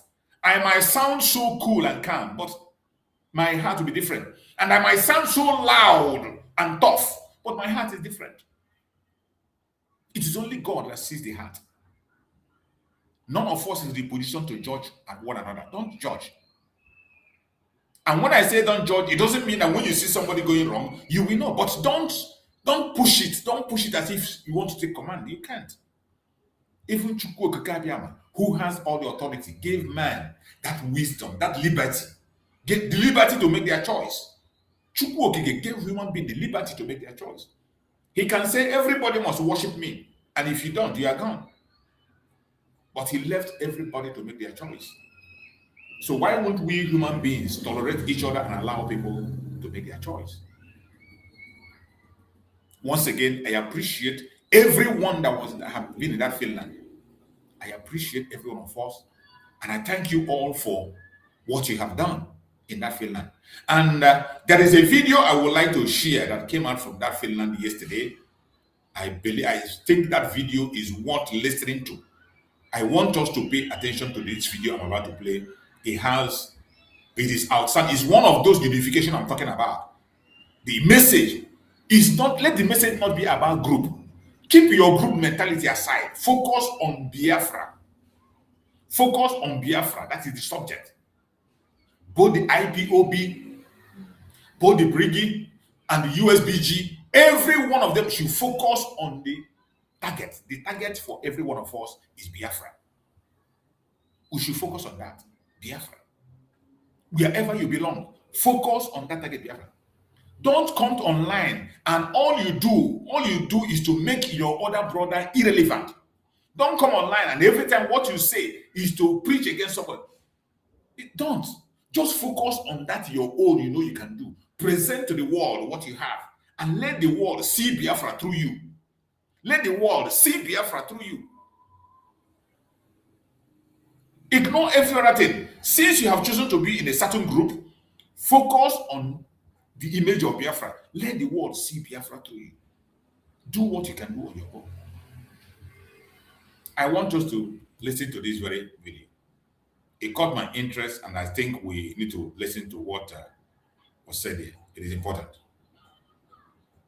Every government responsibility is to first of all rescue and stand for our citizens. And then we, the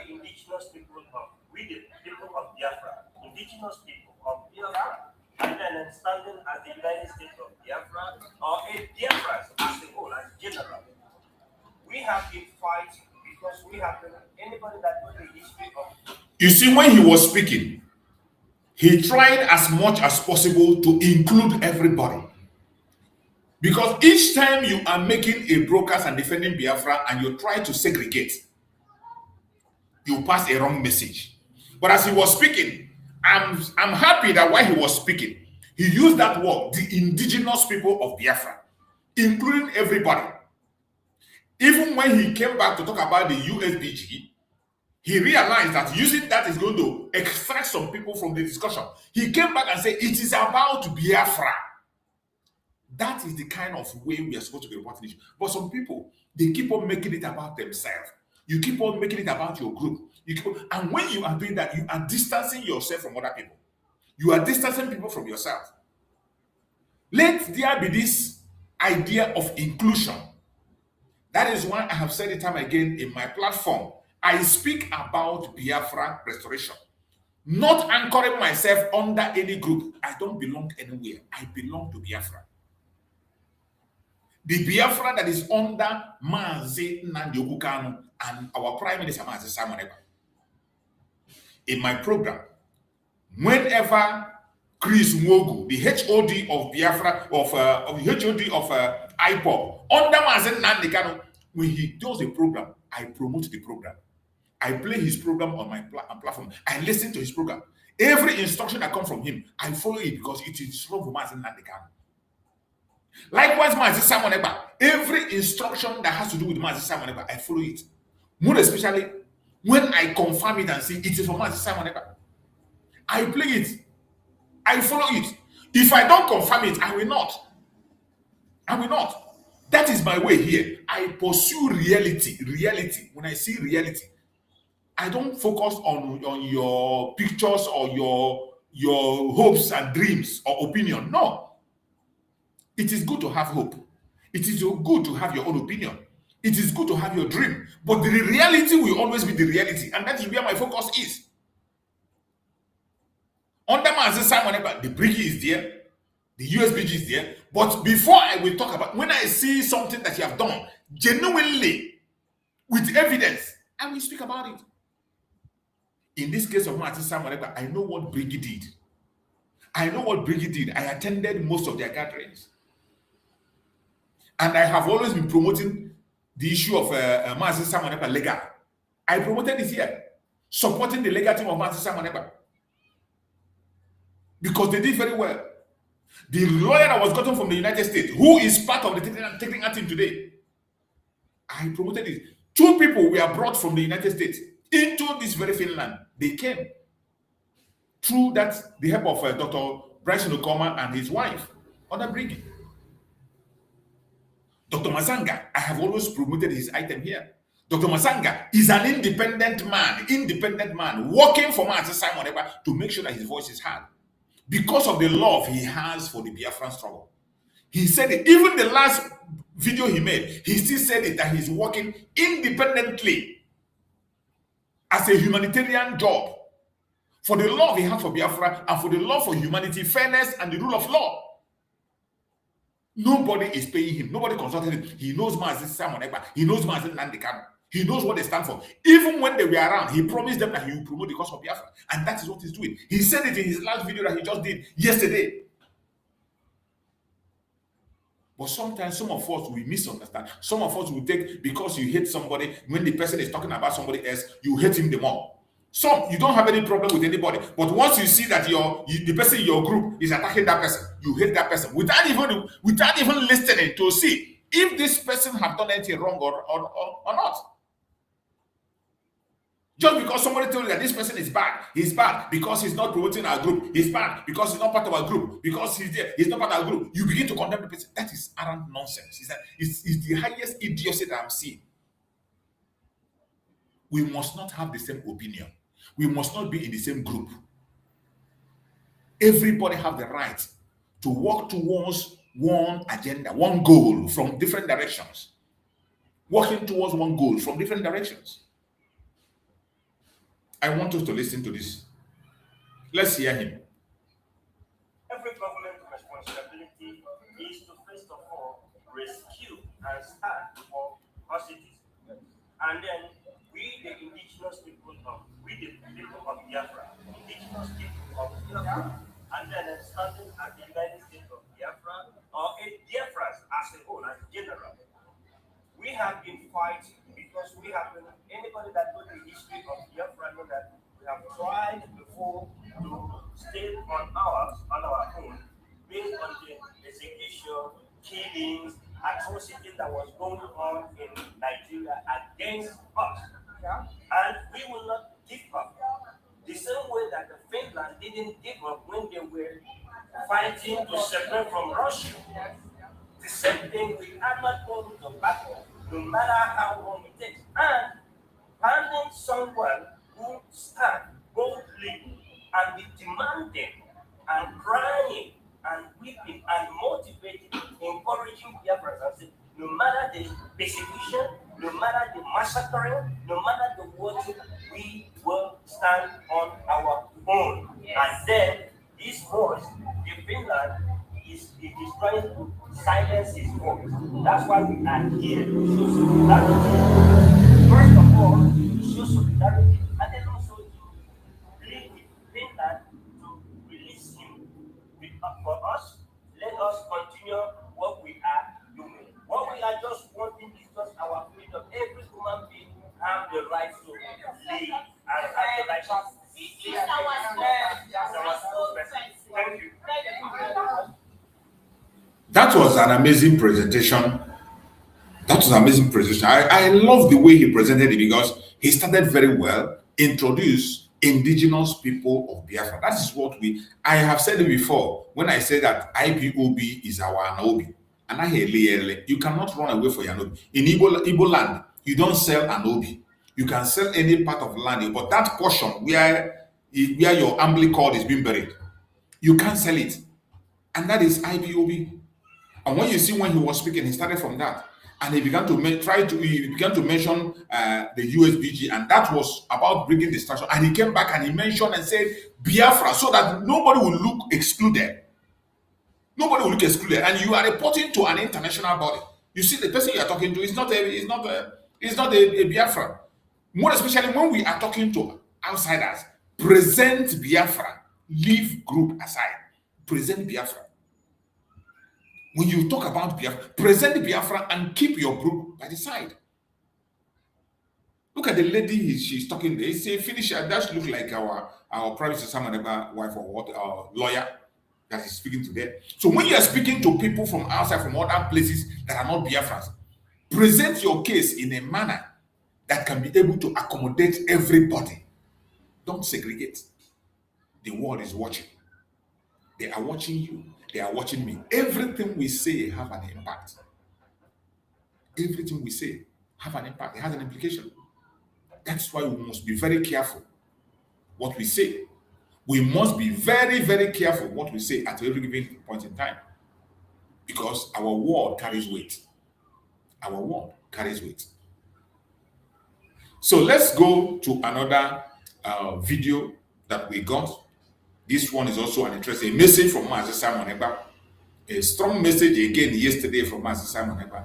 And we need to listen to that message because it deserves attention also. It's a strong message from Master Simon Ekpa. It deserves attention. It deserves attention. And we need to listen to that message.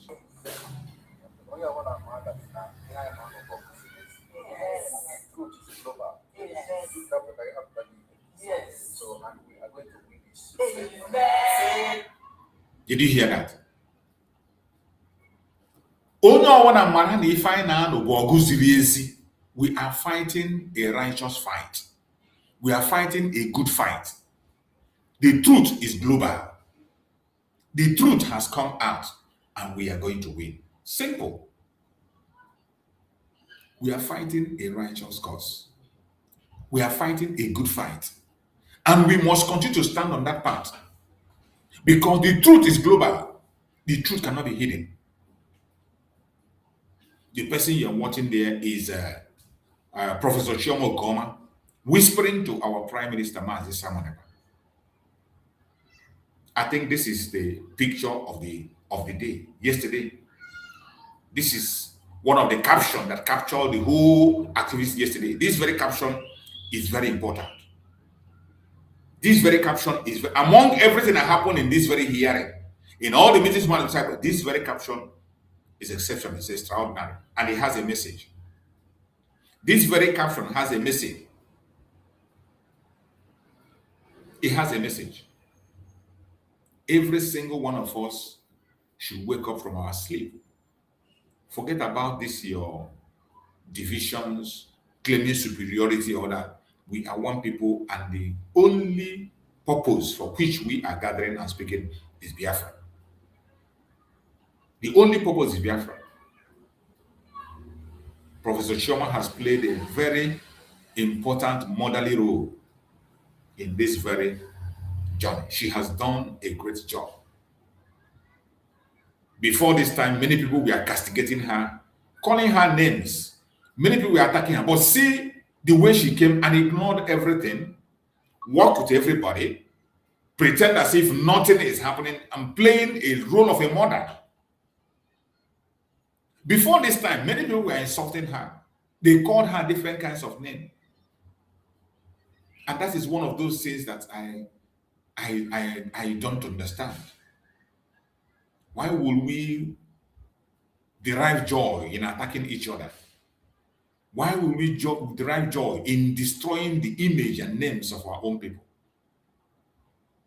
Why are we going to derive joy? Why are you happy to destroy the image of your own brother, the image of your own sister? Even when you know that what you are saying is not right. Even when you know that what you are saying is not verified. Just your own opinion. Unverified information. The same way Nigeria is unverified information against my sister, that is what you are doing against your own brother and your own sister. It is sad. It is sad. It is very, very sad. This is the video of the day, yesterday. I pray that Chukwu Okike will continue to guide and protect her and strengthen her for all her good work that she's doing in that family. And every other person that have traveled from every corner, playing one role or the other, I pray that Chukwu Okike will guide and protect them. So many of them are doing a great job. It's very emotional. They are too emotional. Control your emotion. That's the only problem we have. Look at some people who have been in Finland for from fourth up to this time. It is commendable. It's not easy. Somebody like Adadi Oroma and Nikki, they have been there from fourth up to this time. They are still there. It's not easy. It's not easy to do that. It's not easy to commit your time, your money, your effort, your energy. It's not easy. It's not easy. Not everybody that can do it. It is sacrifice. And it is because these people believe in a struggle. But the problem that some of us have is that we are too emotional. We are too emotional to a fault, and we have allowed this emotion to damage us to the extent that we can't see things that are positive anymore. In everything, what will flash to you is negativity. In everything you see, in your brother and your sister, the only thing that flashes to you is negativity. It's not good. That's not a good thing. That's not a good thing. We need to have a rethink of our mind and begin to see positivity in ourselves. When you see your brother or your sister, see something positive in them, that there is something they can offer. We should stop seeing ourselves as arch enemies. We should stop seeing ourselves as arch enemies. That is how many of us see ourselves. That is where many of us present ourselves. And I bet you it is not good. It is not good. That presentation is not good. We need to appear much more reasonable. We need to appear much more acceptable. We need to appear much more in a good light than we are appearing. Because our journey is still far. We have not gotten to our destination yet. We are still on the way. Going to our destination. We are still on the way. And we need to do everything humanly possible as much as we can to make sure that our voice is heard and heard in the right way. Let us look to another video also that emerges yesterday. Let's see what we have on that video.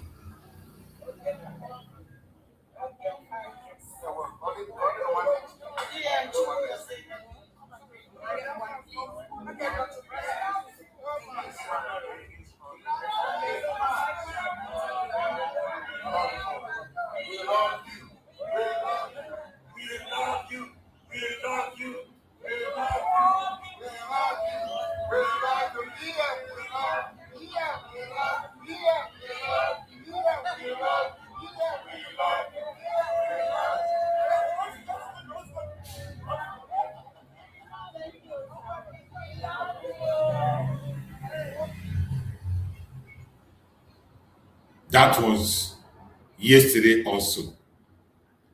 As you can see, our Prime Minister, Simon Ekpa, doing the needful and hugging Biafrans, rejoicing with the Biafrans, and embracing Biafrans from different angles, from different corners.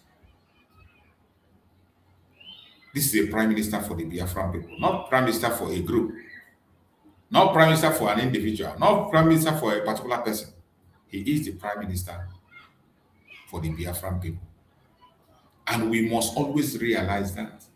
And that is why everything we are doing, we need to embrace each other. We need to acknowledge each other. We need to show love to each other. Forget about all these differences. Forget about the differences. Forget about the differences. No matter what the differences are, forget about. Don't allow the differences to occupy your mind, occupy your head to the extent that you cannot do things right anymore. Don't allow the differences to make you to offend your brother or your sister to the extent that they can't even be able to forgive you anymore. We must be very careful what we say, what we do at any point in time. Because there are things you do that will be unforgivable. when you have destroyed the image of your brother or your sister, sometimes it is very difficult to forgive.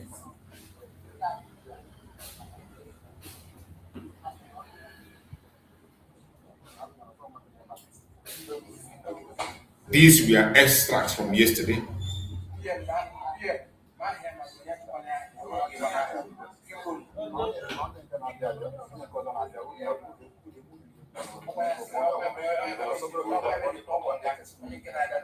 Here, he was talking about the testifier. There were some testifiers that came yesterday to testify in the court.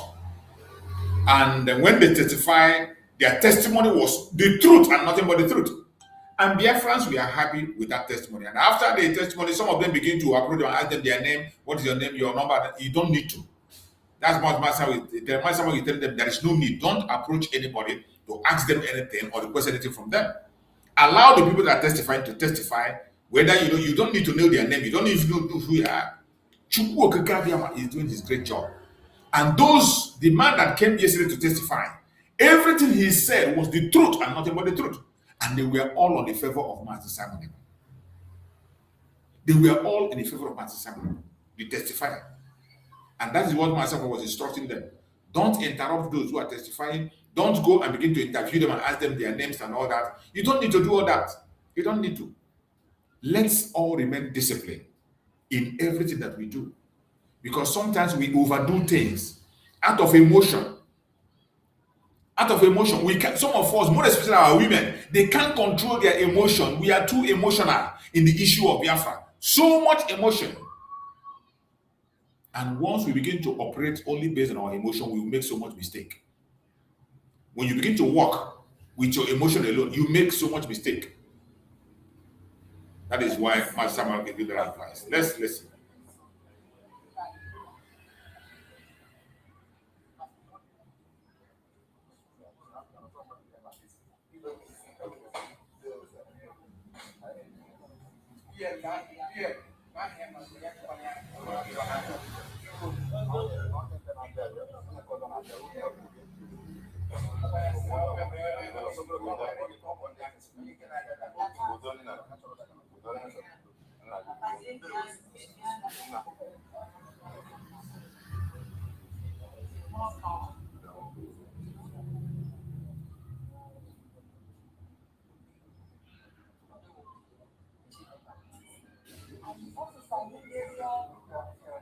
That is Master Simon Ekpa exchanging pleasantries with our people, greeting Biafrans, exchanging greetings.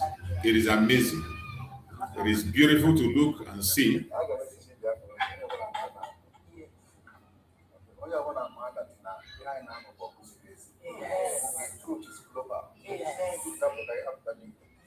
So we are going to win this.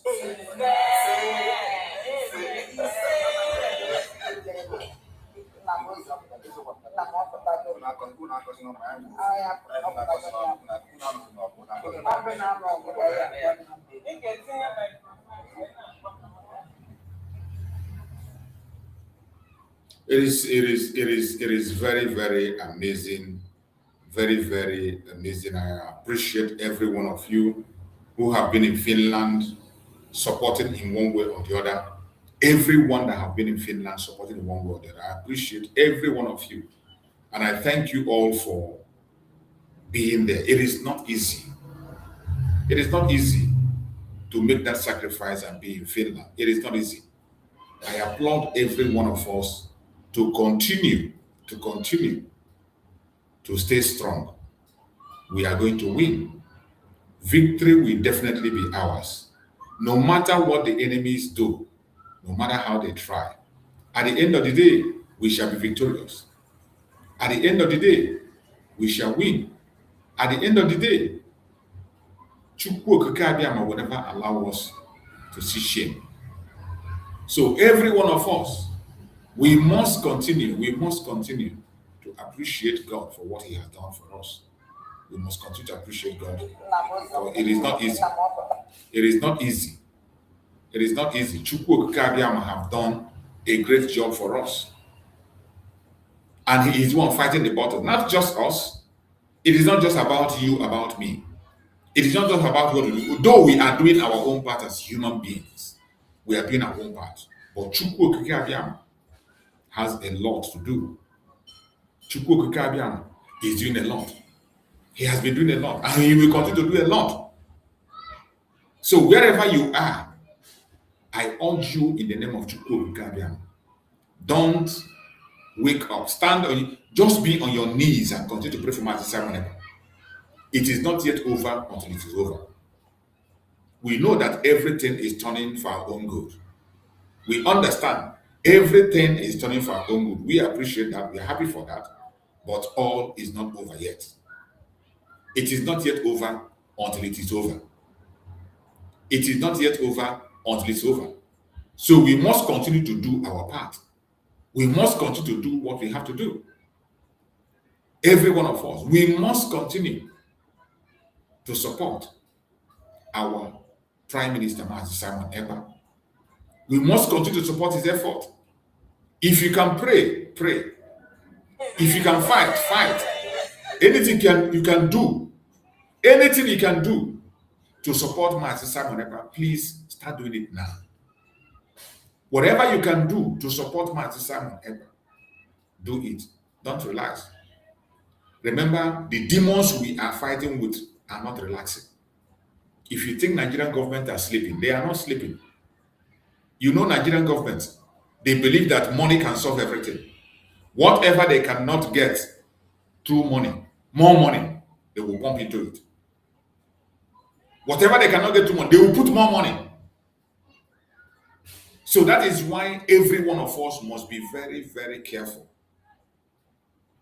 If you are a Christian, pray more and add prayer to your fasting. Add fasting to your prayer.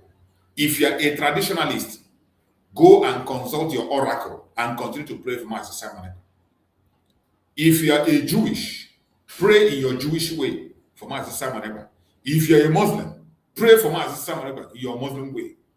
Whatever you believe in, any God you know that answers you when you call, go and begin to consult on behalf of Master Simon Ekpa, because the battle is not over. The battle is not over. Many of you have seen the unverified audio that is circulating. I refuse to share that audio, play it, or allow it on my platform because it is unverified. As I tell you, I do not share anything except it is verified. Before I could share anything, you will tell me where you got it from, the personality that is speaking, and how you come about it. Only then and then. So that when the duty calls, when I'm called to explain how it comes about what I'm sharing, I will explain. When I tell you that in this platform I speak about reality, I am not joking. That audio that is circulating, whether it is true or it is a lie, unverified, but one thing that is obvious is that we know that the enemies are working tirelessly. That one is obvious. We know that the Janjaweed are not sleeping. Nigeria and their cohort, Nigeria and their handlers, they are not sleeping. They will do everything humanly possible to stop Biafra. And they are doing it. They are doing it. Even as they are watching the case of my, you see that Nigerian government is not reporting the case. Nigerian government, their media, they turn a blind eye to the case of Master Simon Ekpa. It's been more than a week now. With the social media flooded with information, yet Nigerian government, none of them is reporting it. None of them are reporting it. Because they know that it's going to be in our favor. Because they know, they suspect that it's going to be in our favor. They know that the whole world is watching. So they don't want to put it in the public. And you see, that is my joy for social media. No matter some of us abuse the social media. Some of us abuse social media, but social media have done us more good than harm. It was social media that Mazen Nande can use to create awareness. It is social media that have brought us before the whole world. And with social media today, Mazen Nande can took social media and handed it over to the BIAFRANS. Mazen Simon Ekpa came and took it and expanded it. And today, when Mazen Simon was here, when you go to Twitter, Mazen Simon will be trending as number one. After him, Mazen Nande can. Anytime he trend, Mazen Nande can trend. Anytime he trend, You sometimes you see Mazi Simon go to any place you go and type, even in Google, he'll be trending number one. This is what we have achieved through social media. It has done more good than harm. And that is why today, even as the Nigerian government is trying to press the case of Mazi Simon, they want to suppress it. They want to hide it and do that their mushrooming. Social media has given us the power to push it out. And every Biafran media, including IPOB media, they are posting it. Because we are one. We are one. Our purpose is one. Including IPOB media. They are posting it and they are sharing it everywhere. So wherever you find yourself, in any group you are, it is about Biafra. Collective interest. It is about Biafra. Let us stop dividing ourselves. The unification have started already. I don't know why the people we are following are not fighting each other, but it is we that are fighting. The unification have started. And when Mazi Simon Ekpa joins us very soon, as he's going to join us, when he joins us, everything will come to normal. Just as he said, all the Yaputa, or Mazi Simon will say, when he comes out, he will give everybody their own tablets they will drink. Because he has the key. He has done it before. Once he comes, only one broadcast, you will choose where you want to be. It's either you continue to be with Biafra or you go and create your own Biafra. Because the Biafra that the Biafran people know today is the Biafra under our Suda Mazen Nandekam and the Mazi Simon Ekpa. So once Mazi Simon come out, only one broadcast. If you are not ready to fall in line, you create your own Biafra. You are free to create your own Biafra. Nobody's attacking you. As you know me, in my platform, I don't use it for attack. I don't attack anybody. You create your own Biafra and people will still follow you, No matter what, people will still follow you. There is no kind of group you create in this world that people will not follow. Nothing where you create, you don't go see people will follow you. Some people will still follow you. No matter how bad it is, you will get your own followers. No matter how bad it is, you get your own followers. So what I'm saying is that everybody, no matter where you are, continue to focus on the direction of freedom. Focus on the direction of freedom. Let that brotherly love continue. We might not agree in everything, and we must not agree in everything. We might not be in the same group, and we must not be in the same group. But we must respect each other. That respect is very important. It is a must. We must have respect for one another if we must succeed. Because we cannot be like the same Nigeria we want to get out of. We cannot be like the same Nigeria that we know is a curse. We cannot be like the same Nigeria that we are preaching against. No, we cannot. So every one of us, we must stand out, pursue the truth, follow the truth, and always be in the truth. That is the only way forward for us. That is the only way we can succeed, and that is the only way we can make it. There is one other video that came out yesterday where Dr. Bryson Okoma made a speech. I'm trying to see that video. If I can find the video where Dr. Bryson Okoma spoke, I want to play that video also so that we can listen to what he has to say. We are looking at the program from all angles, from all sections, from all eyes. It is about Biafra and not about anybody. Good morning, dear friends. My name is Wada Obi. We are here at Lati, at the court premises to support our Prime Minister in Biafra's Nigerian case. Here with me, I have Dr. Bryson Ukoma, the Minister of Foreign Affairs, Biafra Republic Government in Exile. Dr. Bryson, you're welcome. Please, can you tell us what to expect today? Thank you, Honorable. I'm here Today is August 18, 2026. We will be continuing the defense. Yesterday was an eventful day. There was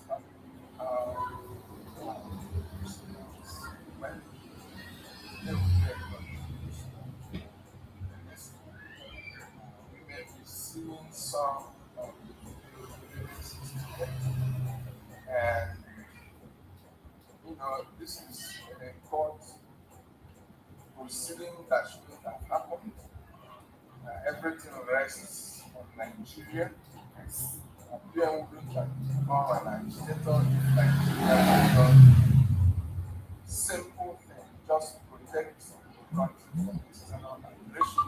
That is what Finland did. That is what the United States did. All the way from the north to the west. And again, because I believe that our game is concerned, playing a role in games and defense. You need to be very serious. Our constitution, and it doesn't we are part of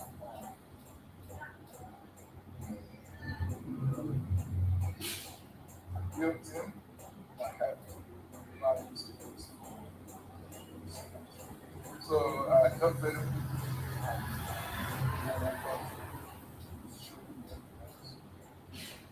that led us into agitation when your state of well-being is challenged. As a human being, you have to agitate. Someone is coming to you, you have the right to say things. And that's essentially what BIAFRANS are supposed to do when foreigners are coming from all over the world, be it Africa, be it Sahel, be it whatever, letting their natural habitat, not just coming to stay, but they are coming to help are living. So you have to take measures like yourself. And that's what BIAFRA people are expected to do. That's what they are doing. Finland has got an institution where they're not in Nigeria for studies.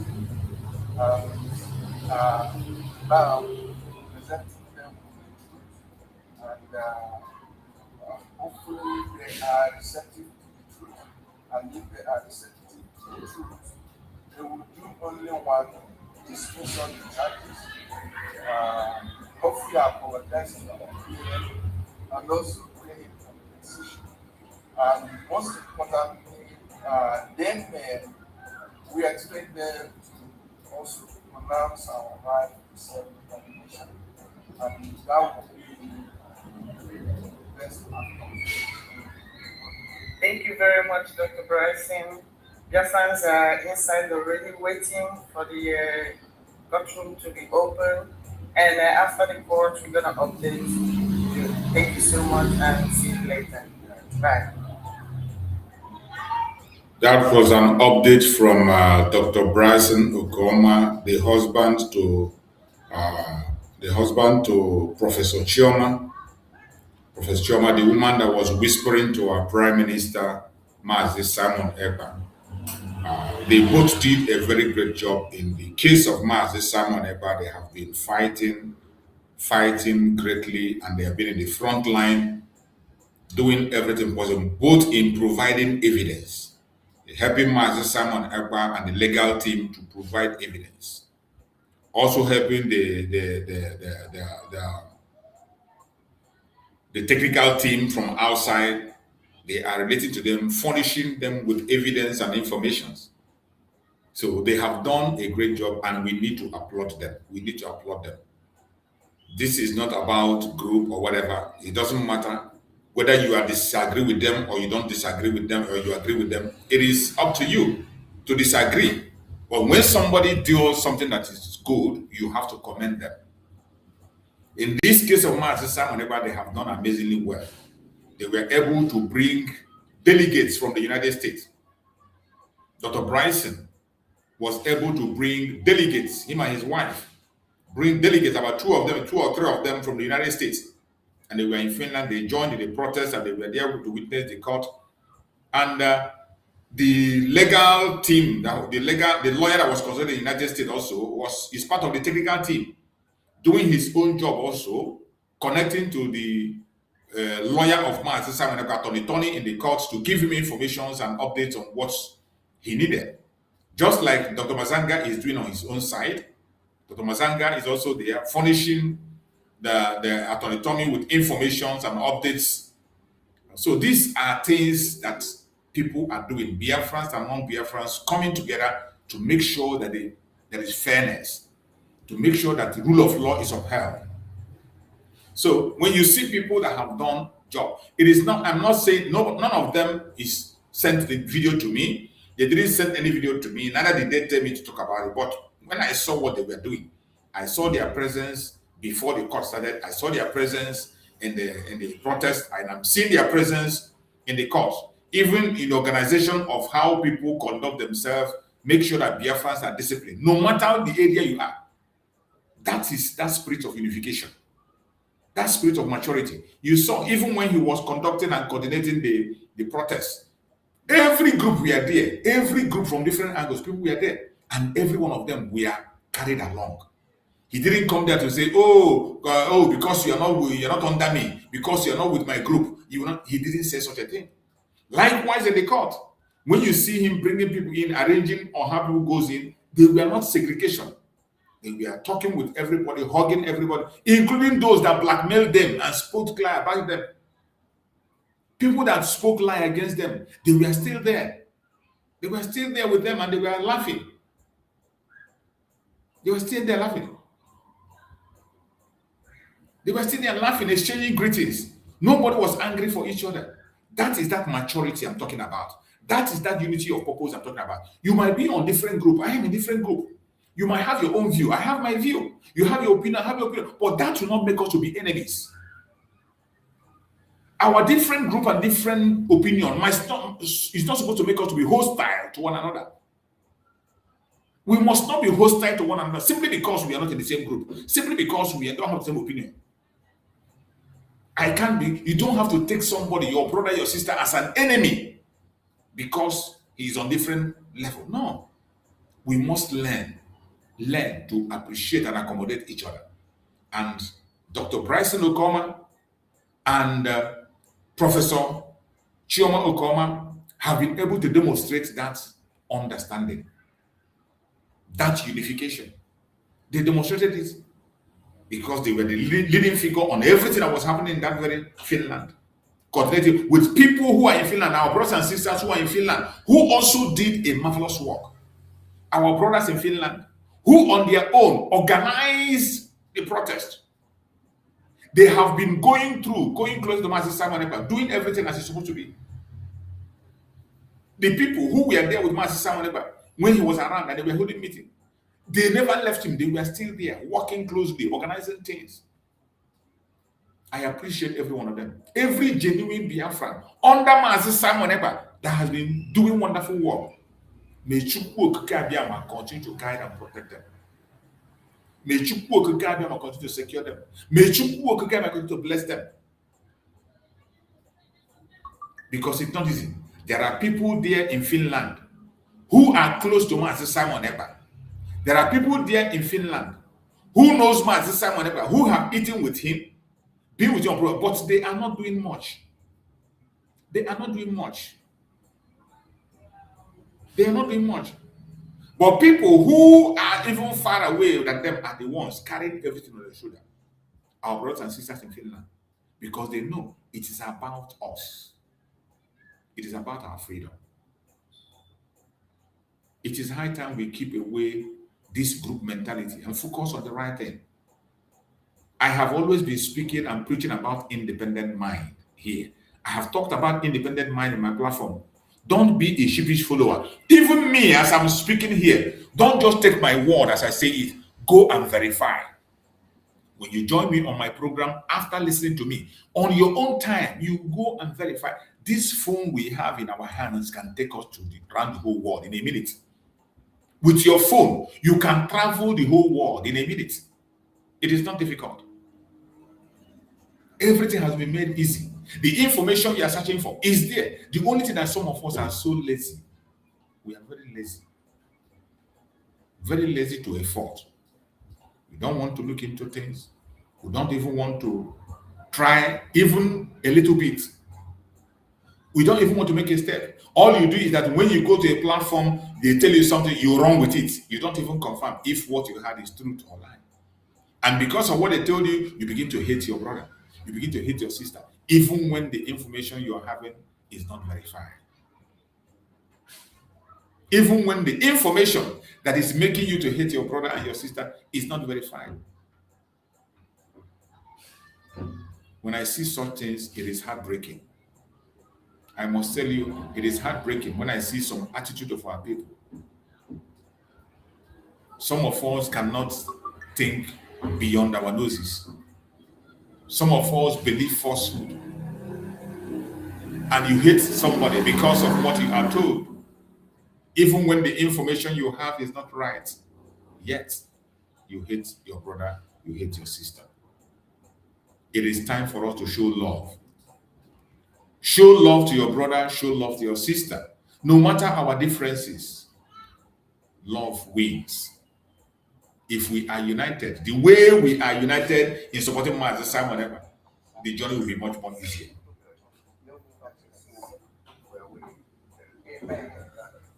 The truth is out.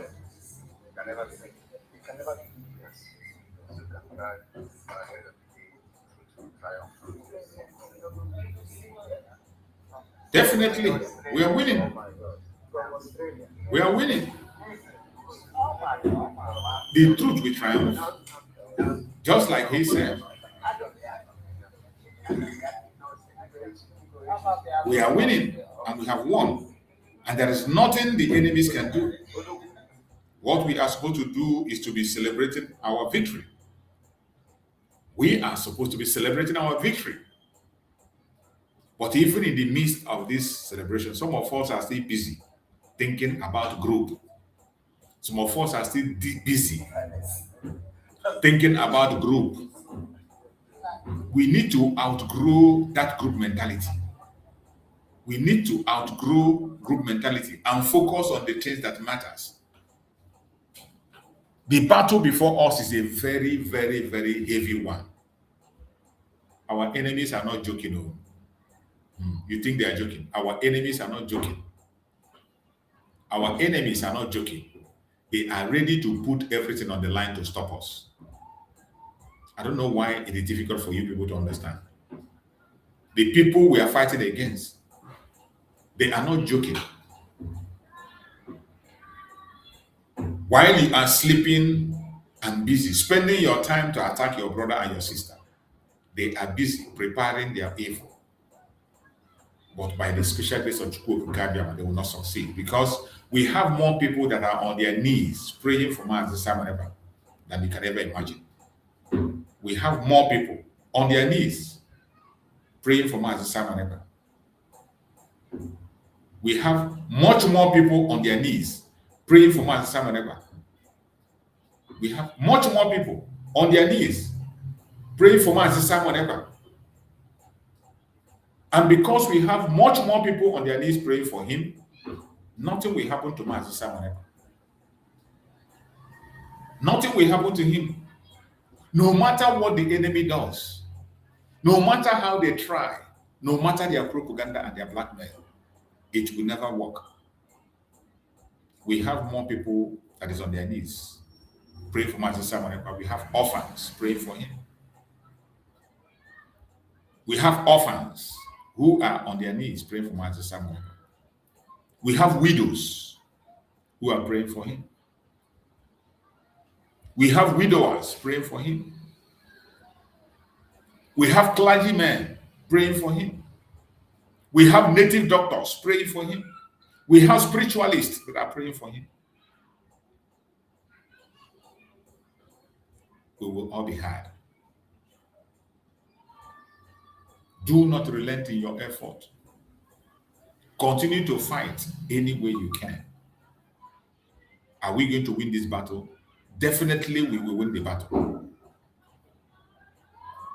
We will win the battle. It does not matter what the enemies are doing. Let them continue.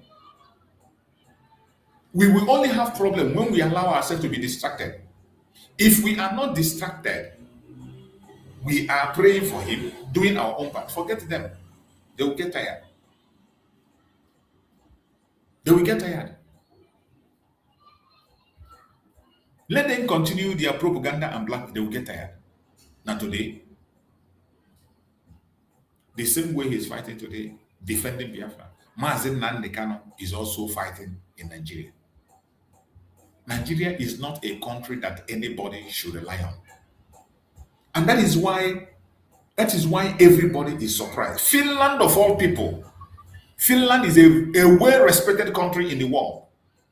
Finland was instrumental in the independence of Namibia. Finland, you are seeing today, they were in the front line and helped to fight for the independence of Namibia. And Namibia got independent. Finland fought for their independence from Russia. They fought war from Russia to be free from them.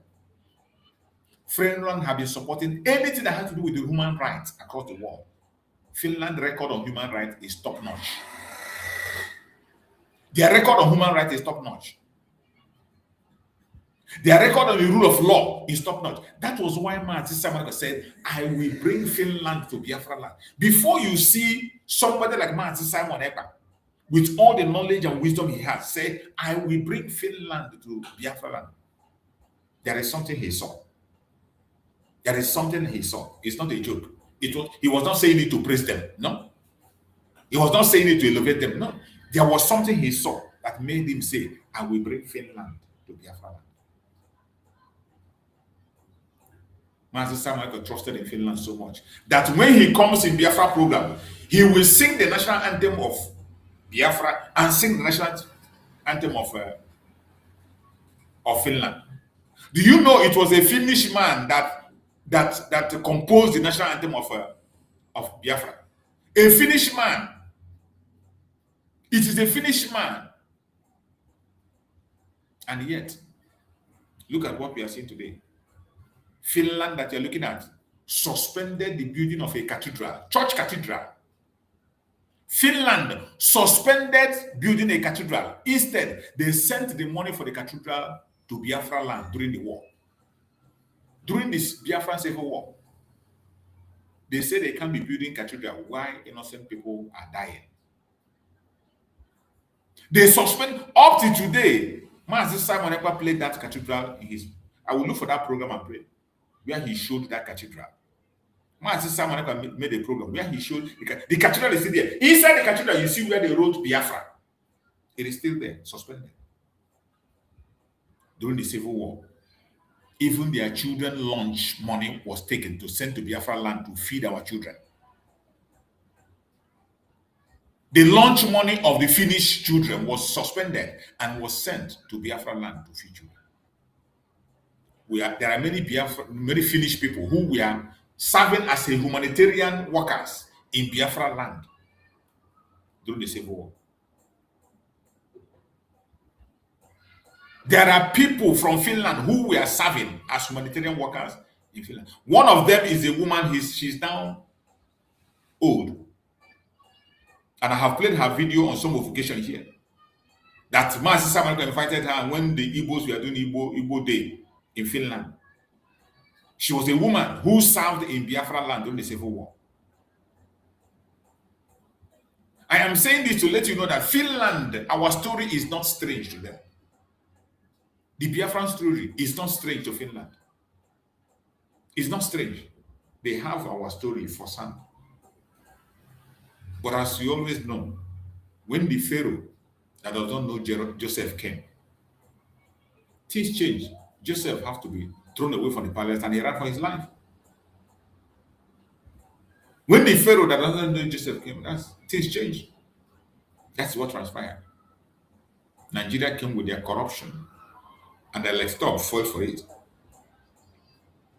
Nigeria came with their corruption, corrupt money, and Alex Todd fell for it. And today, look at where we are. But I pray that Finland redeem themselves. This is an opportunity for them to redeem themselves. You know, Chukwu Okike Abiyama will always give you the opportunity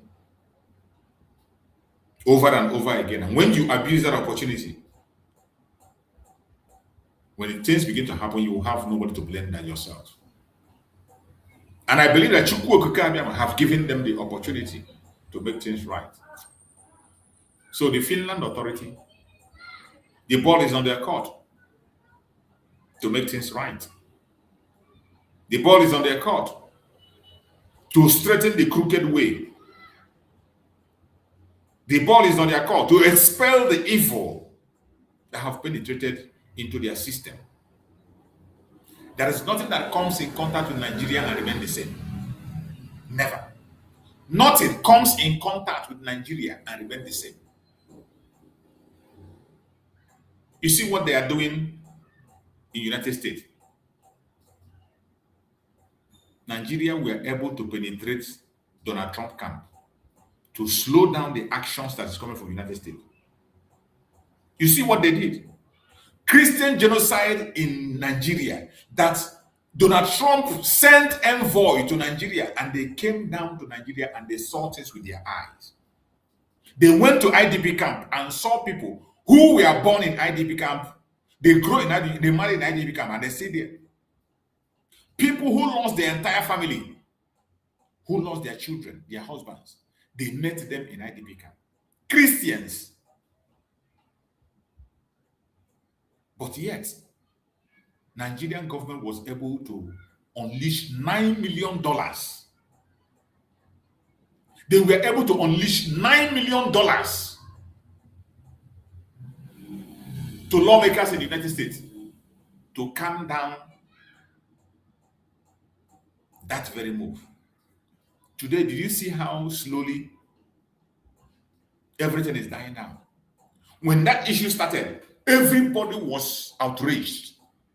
Everybody was speaking about it, every media. Lawmakers. Donald Trump sent envoy from the United States to Nigeria. They came. But all of a sudden, we began to see different things. That he is now working with Nigerian government. Working with who? The same terrorists that you're supposed to stop, you're working with them. You're working with Nigerian military when there are evidence showing that Nigerian military is working hand in hand with the terrorists. I didn't make the accusation. Former chief of army staff made the accusation on national TV. It is not me. So you don't say that maybe a Biafran man. No, I didn't make it. The video is still in the public. Apart from that video, we have seen on several occasions where the terrorists came and kidnapped people, and before they could come, a call came.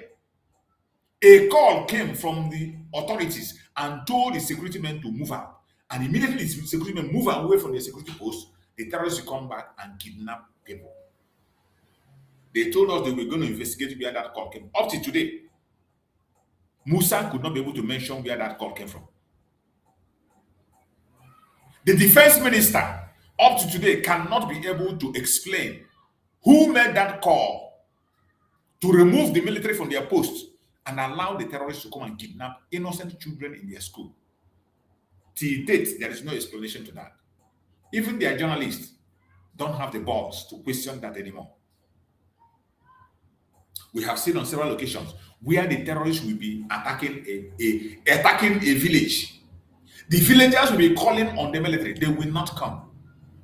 They will not come until sometimes they will do the operation for complete 4 hours. Some throughout the whole night till morning. They will not come. And when the terrorists left, they will not come. When the villagers mobilize to go after the terrorists, what do you see? The same government that have refused to protect the villagers will now come and arrest the villagers.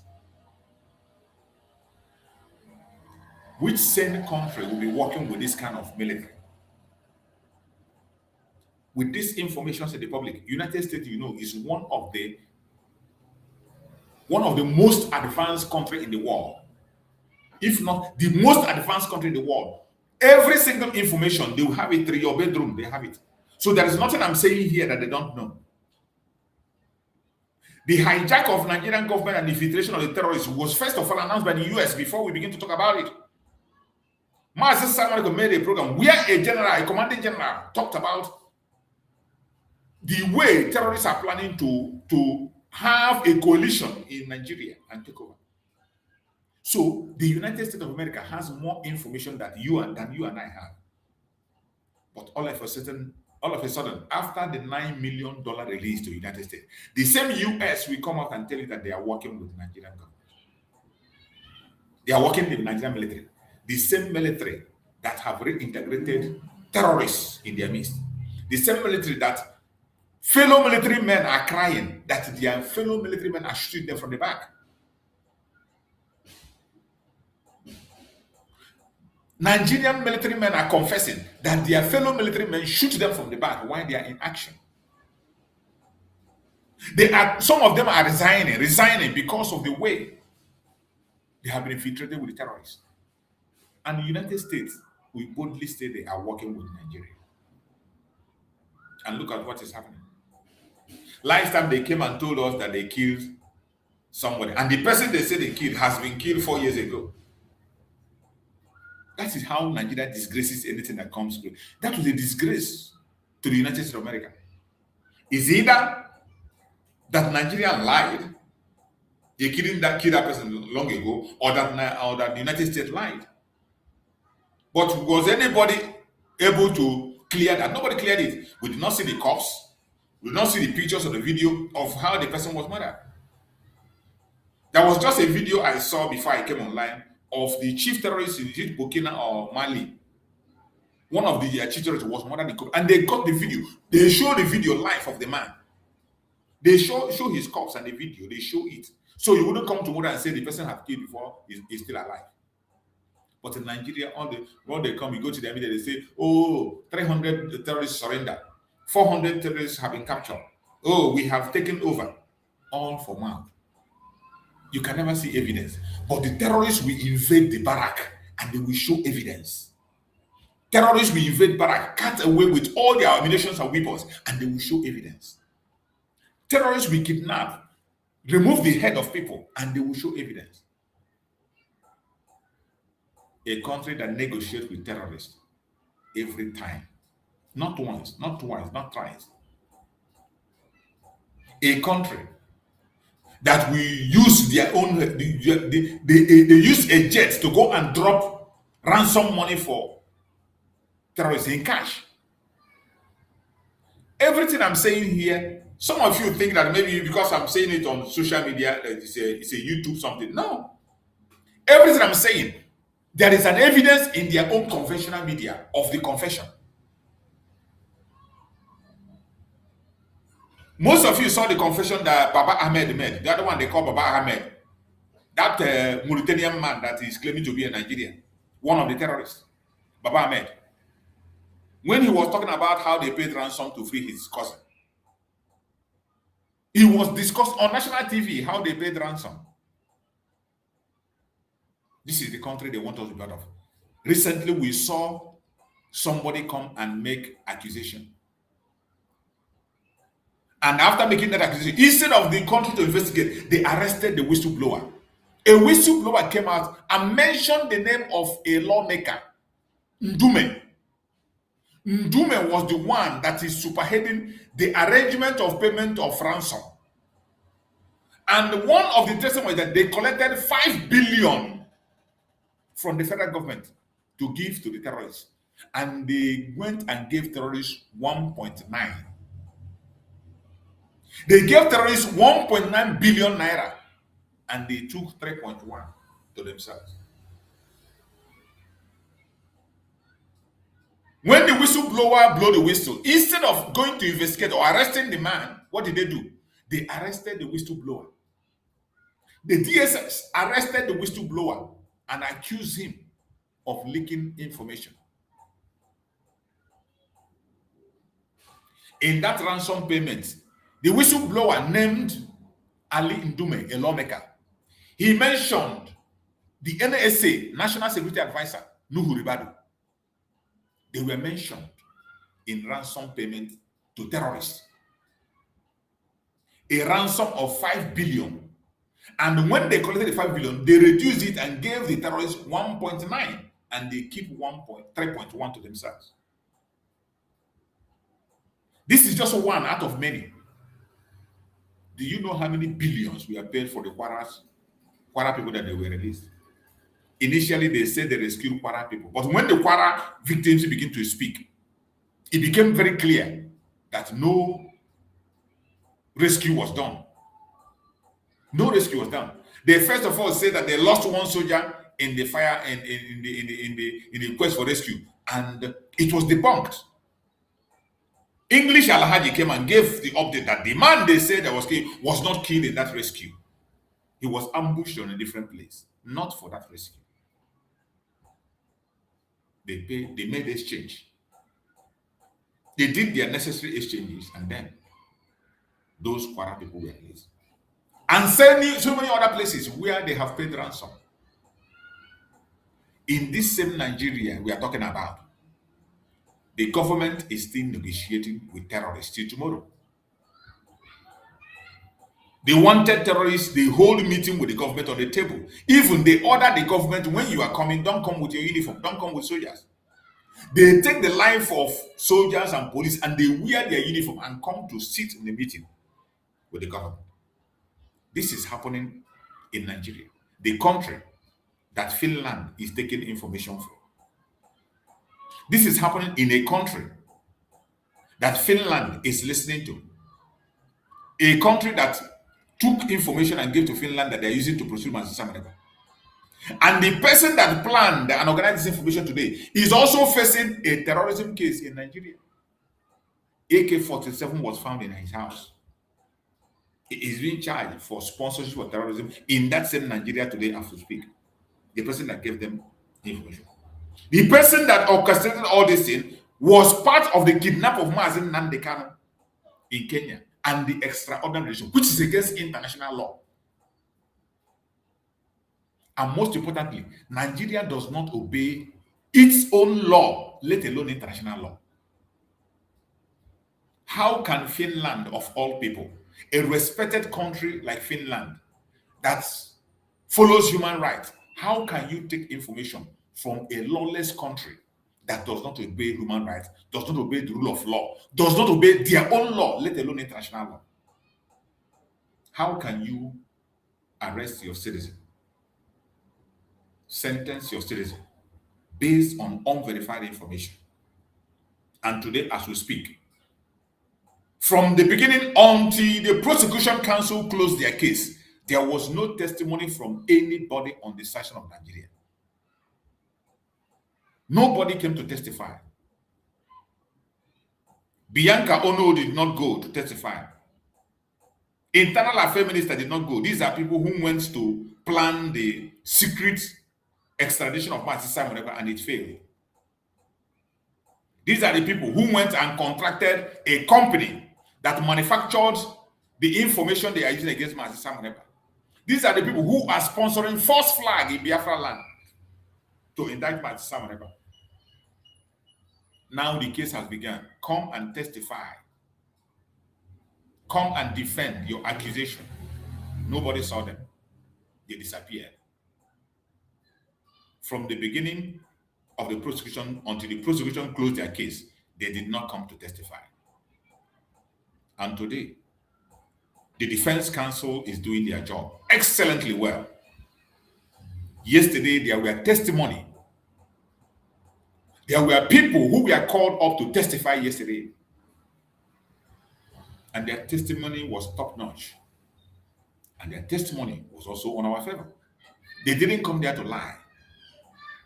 They are not part of the agitation.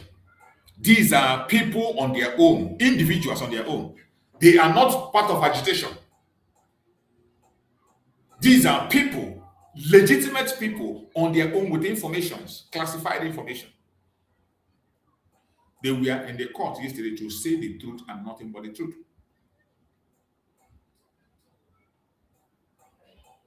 And that is why you hear Master Simon Ekpa say what he said. Listen to him again.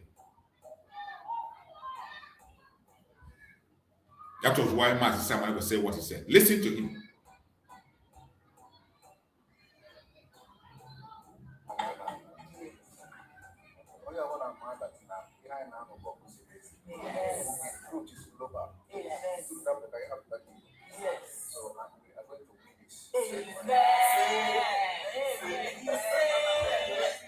That was why he said that.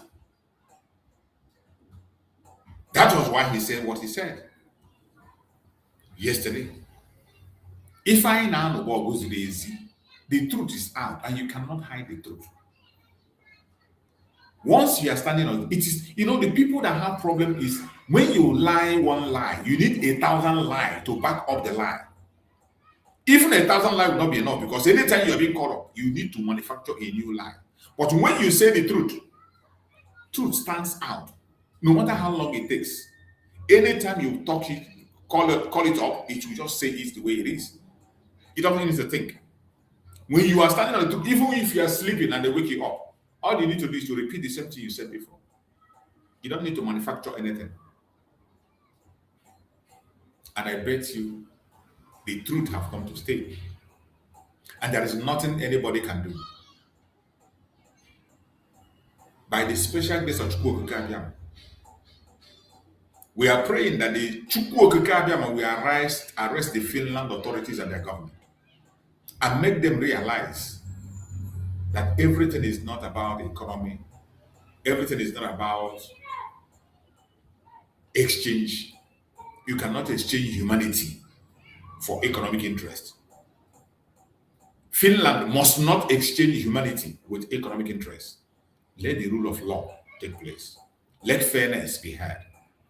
That is all we're asking. We are not asking for any special treatment from Master Simon Ekpa. But if you know what the law of Finland says, regardless who is involved, implement it. Implement it. Because BIAFRANS, we are watching.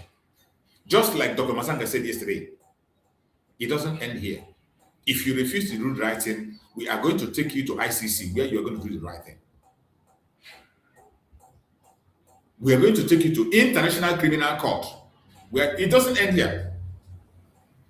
If they refuse to use this opportunity, we will be settled in ICC. So it doesn't matter whatever the outcome may be, they have the opportunity to redeem themselves. Finland have the opportunity, a great opportunity to do justice to this very case. A case that was not supposed to be in the first place. They have succeeded in distracting our declaration. They have succeeded in distracting our declaration. Let Master Simon Ekpa go and continue his pursuit for freedom. Let Master Simon Ekpa go and continue his assignment. Let Master Simon Ekpa go and continue his defense for Biafra and redeem your country. The judge has that opportunity to put back Finland where they belong. The judge has the opportunity to take back the image of Finland that Nigeria have destroyed. As I said before, nothing comes in contact with Nigeria and remains the same. Nothing. There is nothing on the earth that comes in contact with Nigeria and still remain the same. It doesn't happen anyway. Now you understand. Maybe you don't know, but now you understand. The examples is everywhere. I have given an example of Donald Trump, how he has, in one way or the other, become so soft. A man that was speaking tough on Nigerian Christian genocide. Today, they have used $9 million to water down the Christian genocide. But I believe that Chukwu Okike Abiama is not asleep. The case of Mazen Nnamdi Kanu is still in the house in the United States. And people are still there speaking. And Biafrans in the United States are not sleeping. We are not keeping quiet. We are not relenting. They can suppress everything they can. When a time of a thing have reached, there's nothing they can do. When the appointed time has come, there is nothing any human being can do. And this is that time. The time we waited for. We have waited for this time for a very long years. And there is nothing anybody can do. There is nothing anybody can do. As long as we are standing on the truth, you can only delay our victory, but you cannot stop it. And you have delayed us enough. You have delayed us enough. Every Biafran agitating group today is doing exploit. You see what IPOB is doing in Israel in conjunction with the avid ambassadors of self-determination and the rising sun. You see what they're doing in the parliament of Israel. IPOB is doing under our sister, with the help of our sister Rachel, our beloved sister Rachel, single-handedly was able to pull that off and then brought IPOB into it, and every other person carried along. And that is why I tell people, you can do exploits without attacking people. Every one of us can make impact. This issue of personality, praising yourself, if it's not my group, it's not going to work. That is arrant nonsense. You will only end up confusing yourself and confusing other people. And at the end of the day, you achieve nothing. Look at that achievement in Israel. It was single-handedly pushed by our sister Rachel. She was in the front line with one of our brothers was following her. She started with Biafran people at a stage. Many of them withdrew. And she continued. Because for you to make such impact, it requires time. It requires money. It requires effort. Our sister Rachel pulled that off until it became a reality. We saw when she was getting signatures from lawmakers in Israel. We saw her going to Knesset. Every time she shows it. So it is not just picture. You see it live. Whether our sister, the effort she put on, and at the end of the day, she said, when the SAC DOS wanted to claim her victory, she said, no, you don't claim that. The SAC DOS, they want to jump into that and say that you are the one that did it. She said, no, you are not part of that. And she said, I did what I did under IPOB of Mazin Nandukukano. As a promise I made to him and also made to my husband that I will pursue because of Biafra. A single woman did it. And today, she handed over that victory. Handed over that victory to Biafran people, you and I. The victory in Israel today is your victory, is my victory. Even though the people that have represented us, IPOB is there represented in the front line. And you and I, we are included. You can't say, oh, because they didn't call the name of your group, you begin to attack it. Oh, because they didn't call your name, you don't talk about it. Oh, because they didn't put you there. Yeah. No, that's madness. What matters is the purpose. The purpose for which you get the goal. The goal is what matters. Likewise, in the US, you have seen many of us doing exploit in the US. You see this our sister, this our beloved sister, Professor Chioma Goma. You saw her speak in one of the organizations in the US. She had made speech in many gatherings in the US on the issue of Biafra. And so many other people that are making impact in different places. It takes one man to make that move.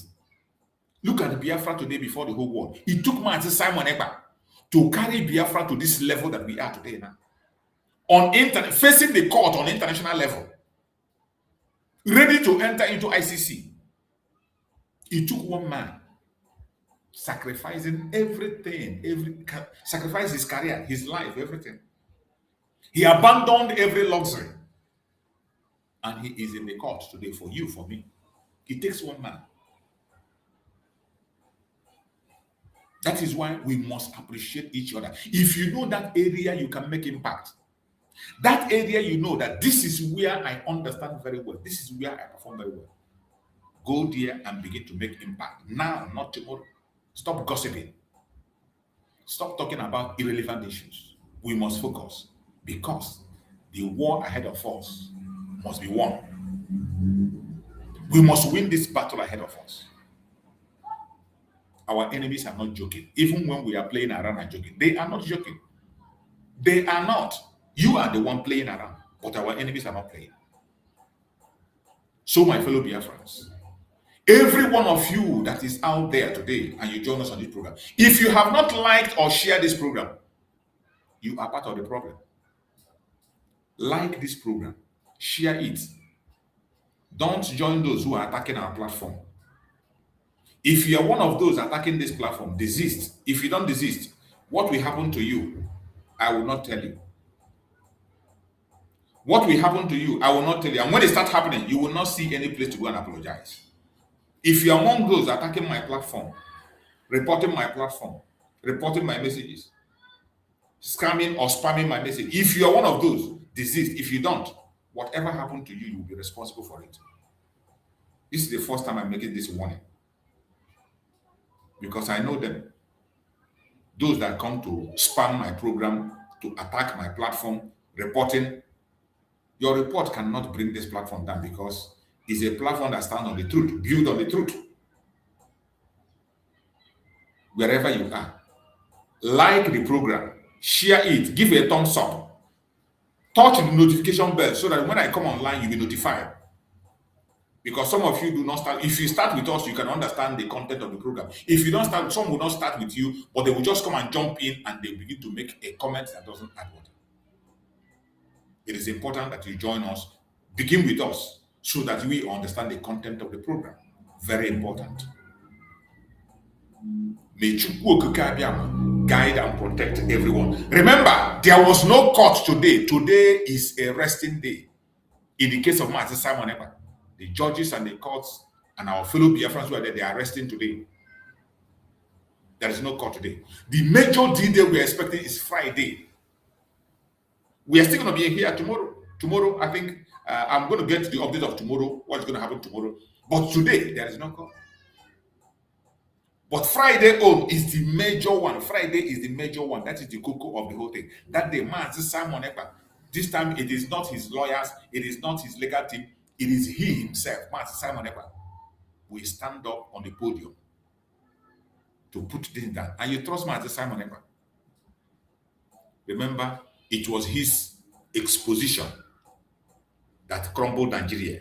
It is his exposition that made Mazen Nnamdi Kanu to recognize him. And the opportunity for that exposition will be given to him on Friday. You can imagine what will happen. It is all over. Chukwu Okike Abiama is going to give us victory. Chukwu Okike Abiama is going to give us victory. So like and share this program. Join us. I'm going to come back again in the evening for more updates and more encouragement. Join us on the evening program. When I come on the evening program, join us on the evening program. Touch the share button. Share the program. Share it. Like. You see a thumbs up. Give thumbs up and like it. Share it. Touch the notification bell. There's a bell there. Touch that bell. So that whenever we come online, you will be notified. It is very important. And the reason it is important for you to like is when you are liking the program will be promoted. It will be extended to other people that want to watch it. When you click like, it will be subscribed to other people also. It will be notified to other people to come and join. So like the program. Each time you join us, like and share. Like and share. It is very important. May Chukwu Okike Abiama continue to guide and protect every single one of us that have in this program. I thank you all for being in this program. Those who are in Finland, we continue to pray for them. For Chukwu Okike Abiama to continue to guide and protect everyone that is in that Finland. Every Biafran, I don't care the group you belong, I don't care where you are there. Whatever reason you've been there must be a good reason. If you have a bad reason, it is up to you. But my prayer is that Chukwu Okike Abiama will guide, protect, and secure every Biafran that is in Finland. You will never know sorrow. No evil shall befall you. No evil shall befall you. None of you will fall sick. You will return back to your areas safely, safe and sound. I also pray for our supreme leader, Mazen Nnamdi Kanu, that Chukwu Okike Abiama will continue to guide and protect him, give him good health, strengthen him. No evil shall befall him. No weapon formed or fashioned against our supreme leader, Mazen Nnamdi Kanu, shall prosper. Chukwu Okike Abiyama will continue to guide him, protect him, and very soon his victory will be signed and sealed, and he will come out and join us. I pray for Master Simon Ekpa, our Prime Minister. Chukwu Okike Abiyama will continue to speak on his behalf. Chukwu Okike Abiyama will continue to speak on his behalf. Chukwu Okike Abiyama will continue to increase his wisdom. That 1,000 wisdom that he prayed for in his platform, that 1,000 wisdom he prayed, Chukwu Okike Abiyama will multiply it to 2,000 wisdom as he's going to stand the podium and defend himself. No evil shall befall him. No evil shall befall him.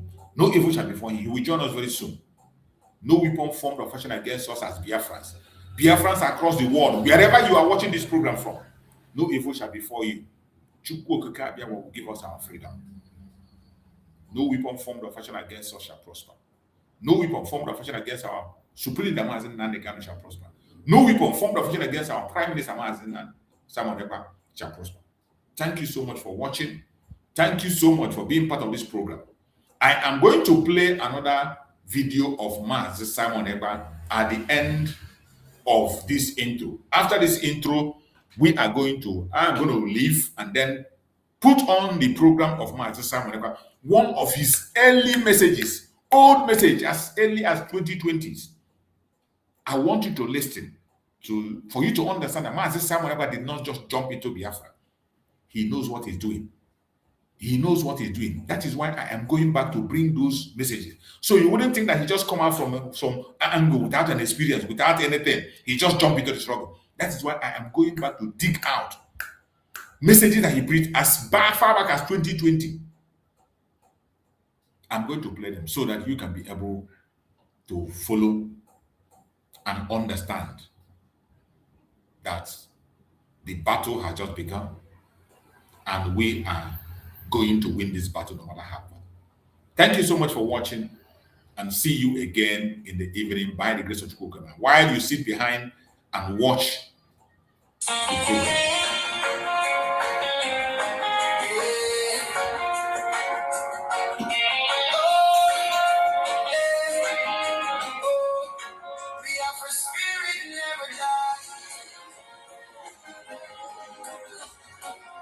From the roots to the sky,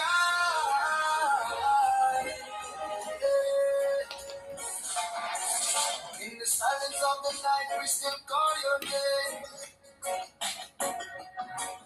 Through the storm and the struggle, we carry no fear. Though the walls may be high and the chains may be strong, your voice echoes louder every freedom song. We remember your courage, we remember your stand. For the people, for the future, for the promised land. Even when you're not here, your spirit still leads. In the hearts of the people, in our words and deeds. Oh, we don't go tired. We don't go fall. Through the fire, we stand tall. We know he will be free. Oh yeah. In our hearts, in our dreams, we believe.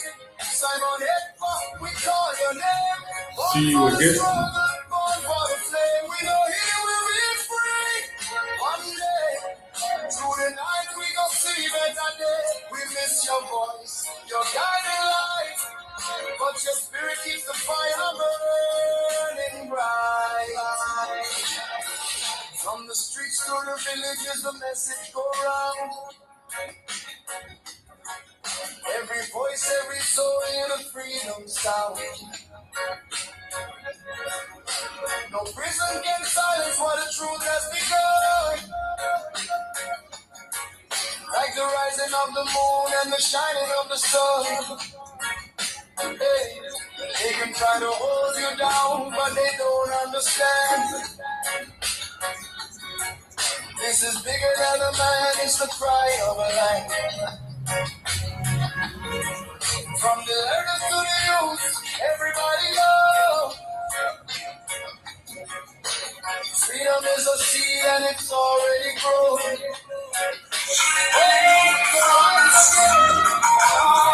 We don't go say through the pain. Your praise we We don't hear you. Oh yeah. In our hearts, in our dreams, we believe. Someone Ekpa, we saw the level. All for the praise, all for the levels. We don't hear you. One day, through the night, we gon' see another day. We miss your voice, your guiding light. But your spirit is the fire burning bright. Even in absence, you're never gone. In every prayer, in every song, your strength lives on, your fire remains. Breaking the silence, breaking the day. Sunshine, freedom, freedom, we cry.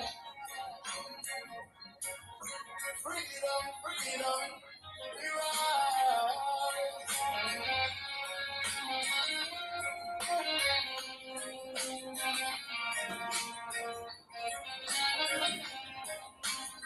We know He will be free. Oh yeah. In our hearts and our dreams we believe. Time on Ekpa, we call your name. Born for the struggle, born for the flame. We know He will be free.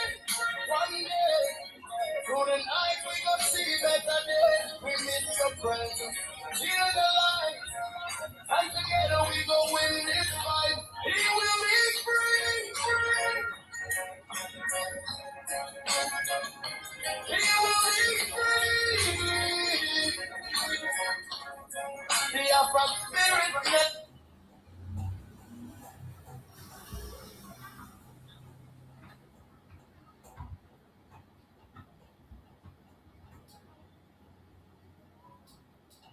Good evening, this day, 12th of January 2020, where I will be discussing crucial issues as the borders south and southeast of Nigeria, as they call it, as the divide and rule call it. Invite your friends to join me, share this video. If you have friends in military, if you have friends in military, in Nigeria military, share this video, invite them to come and watch these acting words. Thank you, you're welcome, Victoria,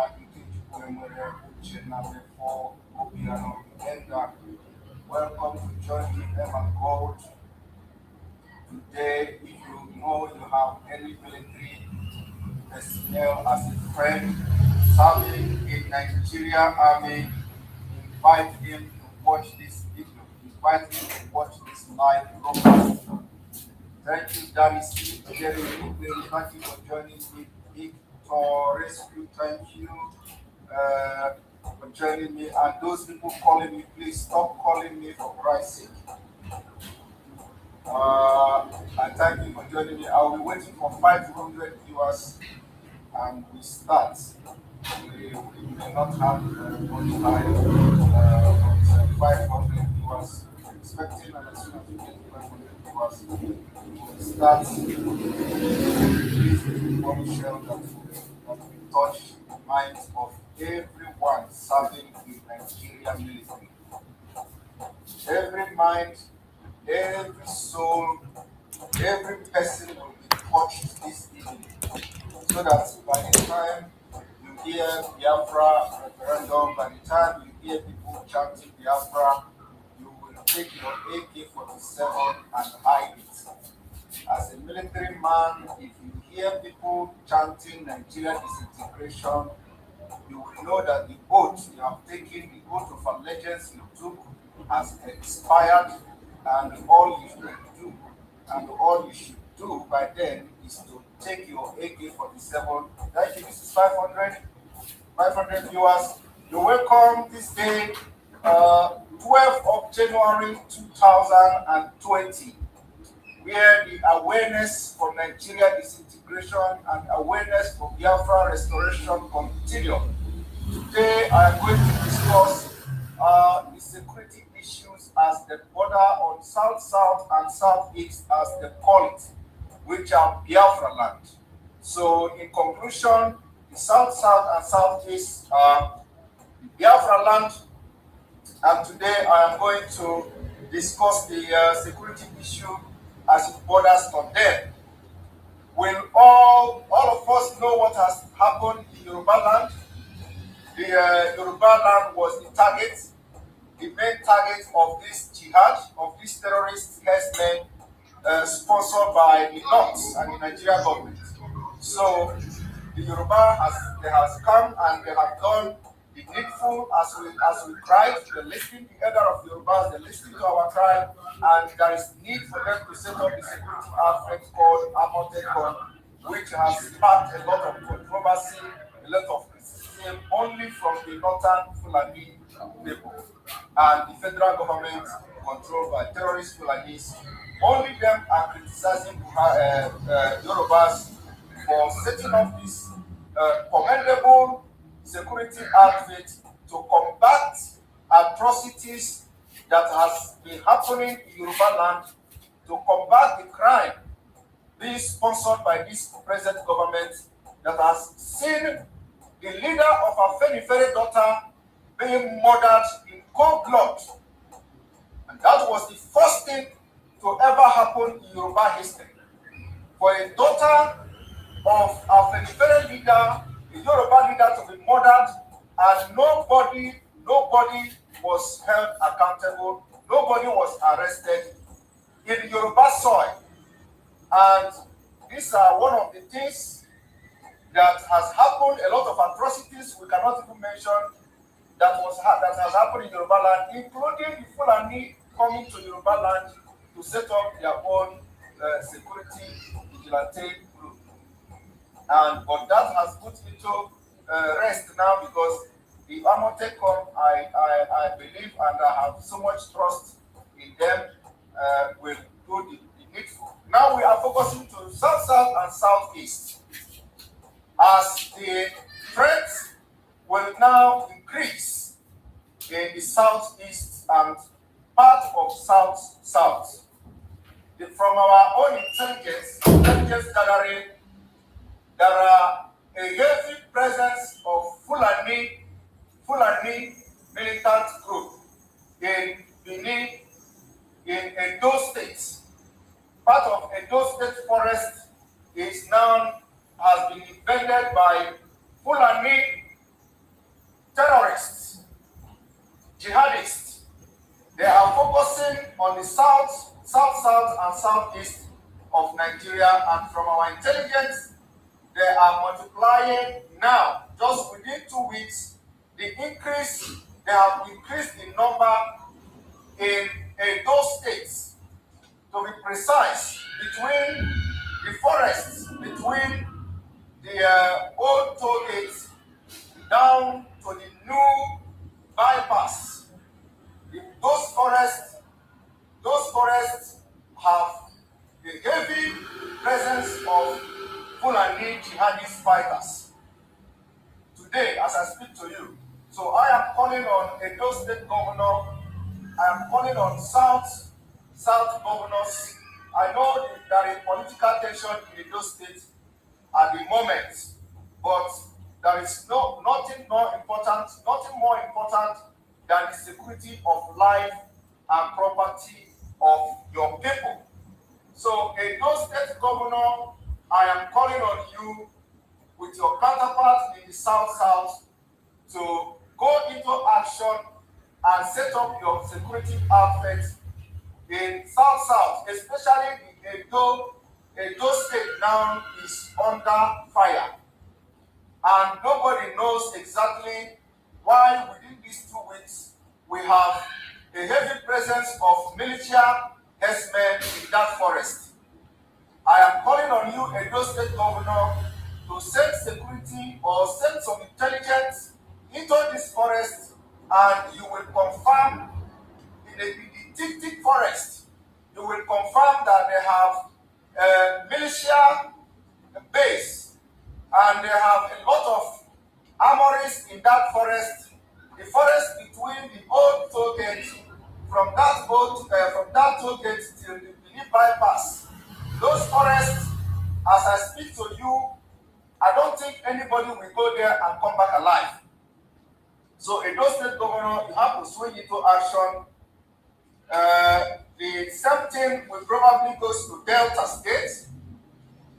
Delta State Governor, you have to go into action and make sure that you have your joint security meeting with all governors from Akwa Ibom, the governor of Akwa Ibom State, Cross River State, Bayelsa State, Rivers, Delta, and Edo. There is need for an urgent security meeting, so you don't have to waste time.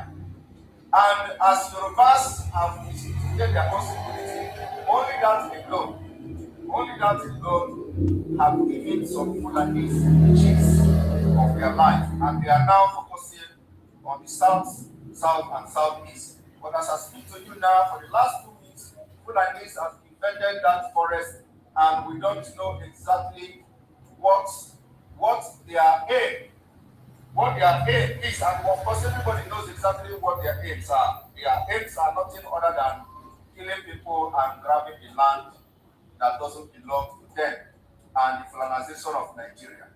I want you to share this video and invite the military men, because I am coming to them, and what I'm going to tell them today will be a very big bombshell that will open the eye of every military man serving, especially those from the south or serving in this Boko Haram controlled territory in Nigeria. So the governor of Edo State, I call you again. This is a very serious issue. Make up your security. I know you probably have some vigilante in Edo State. The forest in bypass from the old toll gate down to the new bypass, or how they call it, I don't know. That forest now have a heavy presence of Fulani with weapons, machine guns, and what have you. And they have to be given a chase, not to east, of course, not to southeast of Nigeria. They have to be given a chase back to north, where they come from, back to Mali, where they come from, back to West African countries where they come from. We cannot allow them to have the opportunity to carry out this jihad. Nigeria can be divided without jihad. Nigeria can be disintegrated without jihad. And what we are doing now is to give you intelligent reports that most of you are aware of. Of course, most of the Obas are aware of this. And I believe that as a chief security or officer of Edo State, you must have been briefed about what has happened within the last 2 weeks. And if nobody, the security personnel have not briefed you, the commissioner of police and whoever that is in charge have not briefed you, you have the opportunity to hear this news from us, that those forests has been occupied by not just ordinary herdsmen, but a militia group, a jihadist group that are about to unleash mayhem in south of Nigeria. The same thing now goes to the southeast governors. The southeast governors in Enugu State of Nigeria and Biafra land. There has been presence of Fulani not as threats as we see in Edo State, but the threat is coming, and we don't want to be taken unaware. The governor of Southeast, we do not want to be taken unaware. They are coming, but not as threats. The numbers that are coming in Enugu State today is not as the kind of threat we see in Edo Forest, because those ones you see in the city, those ones you see that are carrying their bags in the city are just informants. They are not as dangerous as what we have seen in Edo Forest. But from our intelligence gathering, what we have seen in the no forest is very frightening, and it is time you people join hands. It is not only the South governors, it is not only the those state governors of Baseki, it is not only him. It calls for all a joint security meeting that will between the South and Southeast governors jointly to come out with a very feasible plan, workable plan to curb the security threat that is coming to this region. Because when it starts, it is not going to be only one state. It is going to spread like a wildfire, and we don't want that to happen. And I am appealing to you people, don't let us shout like we shouted to the Yorubas for a very long time before a lot of things has happened, and finally we win the battle, and now Yoruba is on the way to another safe place. So please don't let us to shout. Don't allow us to shout for many months, because we will not have that many months to shout. We don't have many months to shout. The governors of South, and Southeast must not allow us to shout. Ebonyi State Governor Umahi also should swing into action, because from the intelligence reports there may be an upsurge of Fulanis in Ebonyi State of Nigeria. They witness an influx of Fulanis, and those Fulanis should not be allowed to stay there. I know that in the Southeast, most of the governors have what we call, for example, in Ebonyi State, we have what we call neighborhood watch. Neighborhood watch, the governor of Ebonyi State, they must make sure that this neighborhood watch is upgraded immediately before we start to talk about instituting a security, a regional security joint force, or whatever it is going to be called, like the Yorubas have done. So I'm calling on the chairman of the Governors Forum of Southeast Nigeria and the Biafra land, which is the governor of Ekpa State, as a matter of urgency to have a security meeting, and especially the neighborhood watch in Ekpa State must be upgraded immediately. When I mean upgrade means that they are not just going about with machetes. Upgrade means that you need to upgrade them, because if you have given them the power for security and life of people in the villages, you must be able to provide them with firearm. I am talking about firearm. I'm not talking about, when I say upgrade. Upgrade means that you need to upgrade them to start having firearm, and not just machete. And those calling me should stop calling me, please. Not just firearm, ordinary firearm.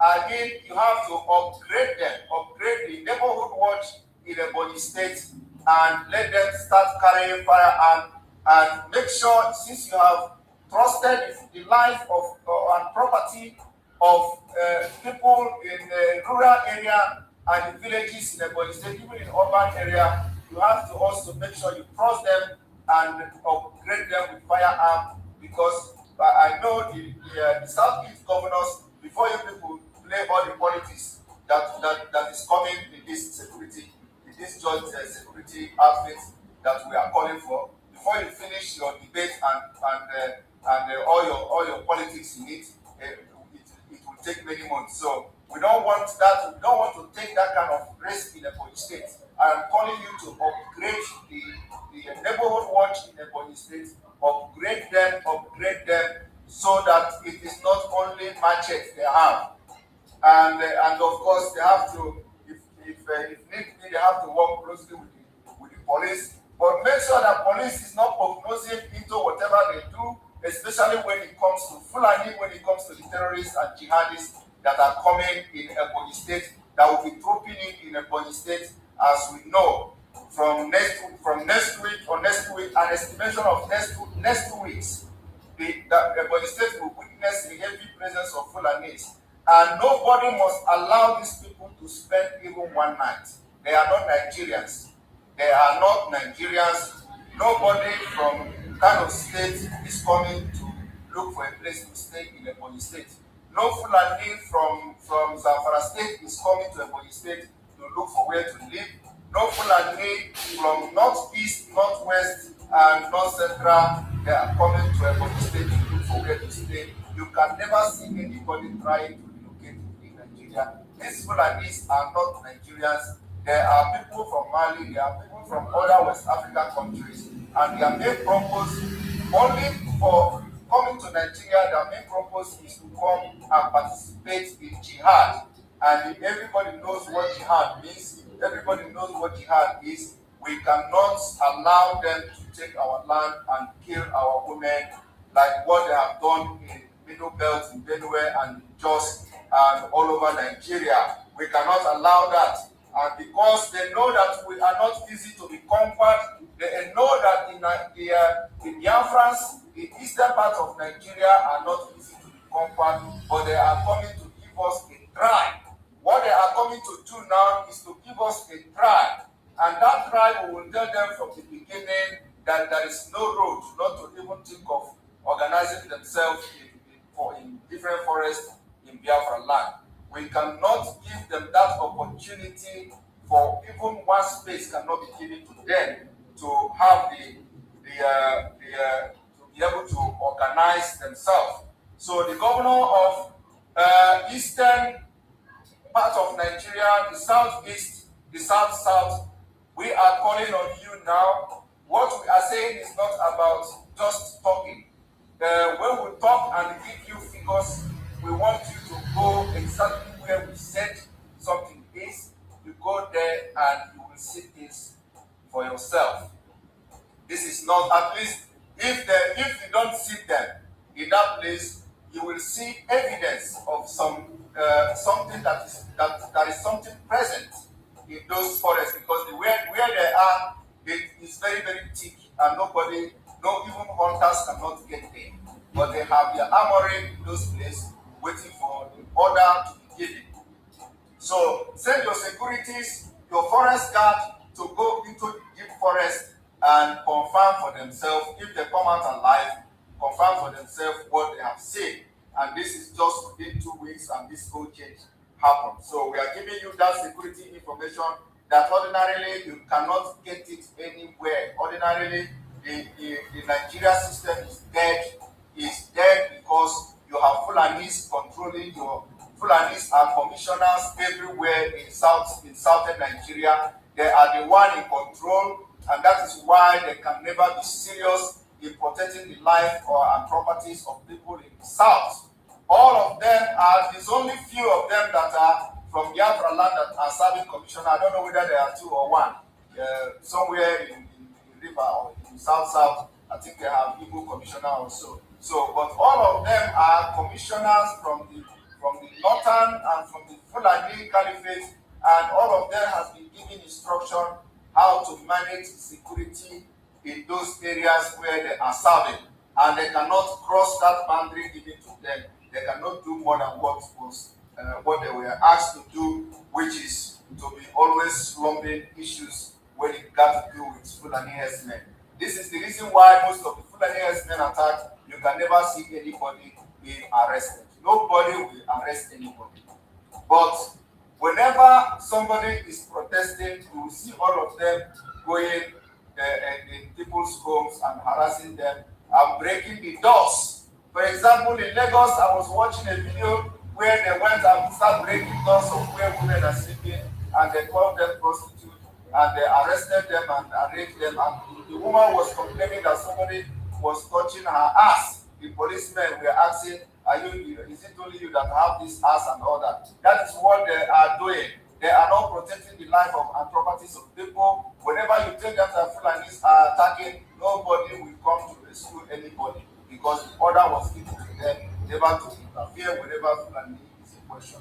And now we cannot continue to allow that to happen. And that is why it is now the responsibility of these governors to take the security of life and property into their own hand. As the chief security officer of the state, Nigeria has failed. When we say Nigeria failed, it failed woefully.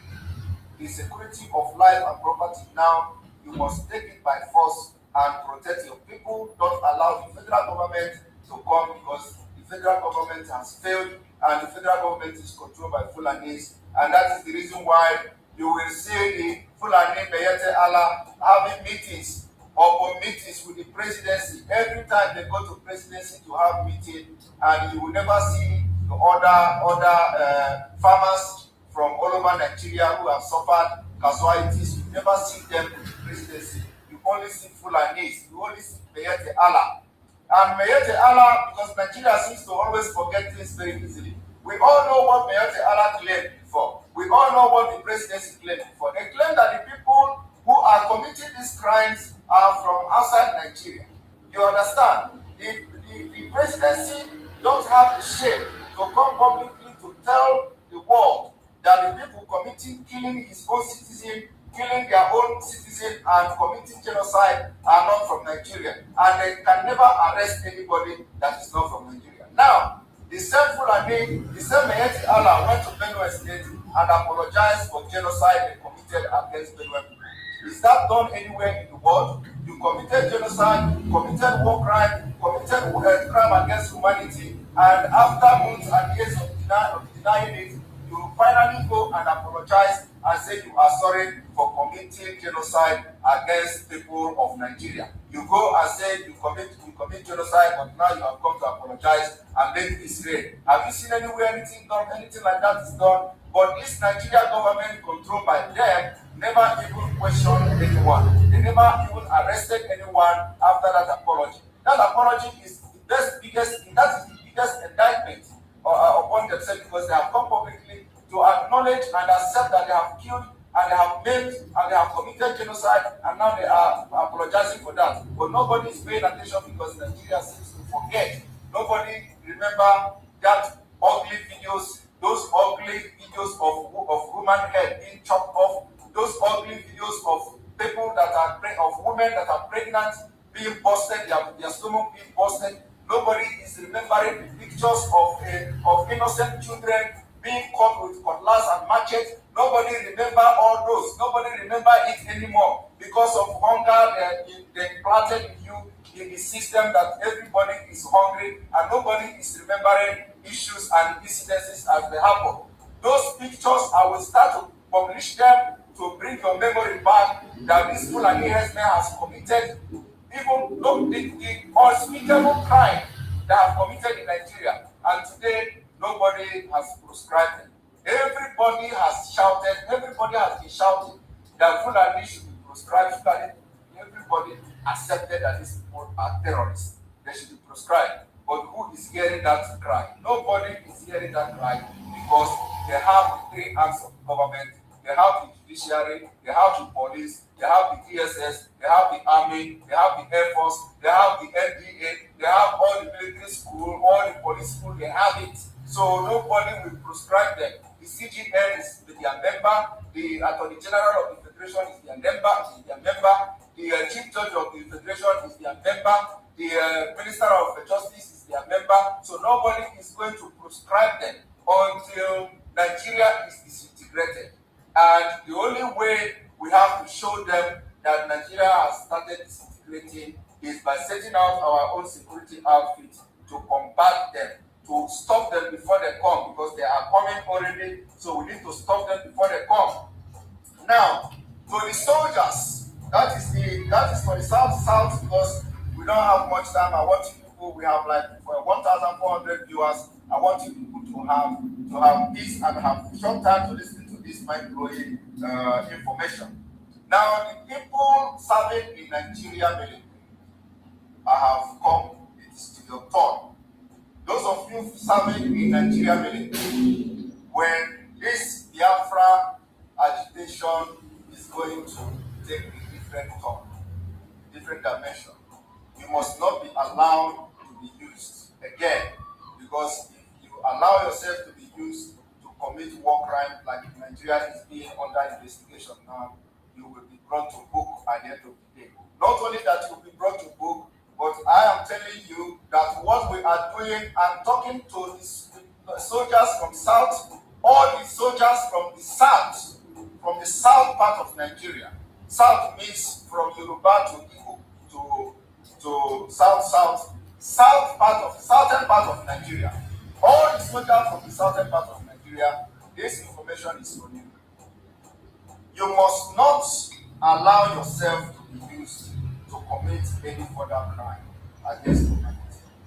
You have committed enough crime, and those ones you committed, especially the one who invaded Nnamdi school and started shooting human beings, killing them in numbers, those crimes are being investigated by ICC. And believe me, you may escape being prosecuted as a foot soldier, as a field soldier, but the next time you may not escape because you will capture your face on camera. You may not escape the next time if that kind of thing happens. So don't allow yourself to be used to commit this kind of crime that you committed in Mazi Nnamdi Kanu's home. Don't allow yourself to be used by this Fulani controlled government because they're not fighting human life. Now, why are we agitating for Biafra? Why are we agitating for Nigeria disintegration? Soldiers, this is for you. We are agitating for a referendum of Biafra. We are agitating for Biafra freedom so that those of you who are serving in Nigeria military will have a better place to serve. Biafra will give you the best service, best insurance you can think of. So if it comes to fighting for Nigeria, you will fight for Nigeria and die for nothing. But if it comes to fighting for Biafra, you are fighting for Biafra, fighting for the future of your unborn children, fighting for the future of your unborn generation, fighting for the future generation, fighting for yourself because you will live to see Biafra and you will have the opportunity to amend your ways and serve the Biafra army and your life will be protected in short. Now, why would you think that Biafra will be better than Nigeria? Biafra will be better than Nigeria because what is going on in Biafra land today is what the Nigeria system has compelled Biafrans to be. So for those of you who just joined Biafra, who just joined Nigeria army, you are receiving 48,000 naira a month salary. 48,000 a month salary. For those of you cadets who just joined the army.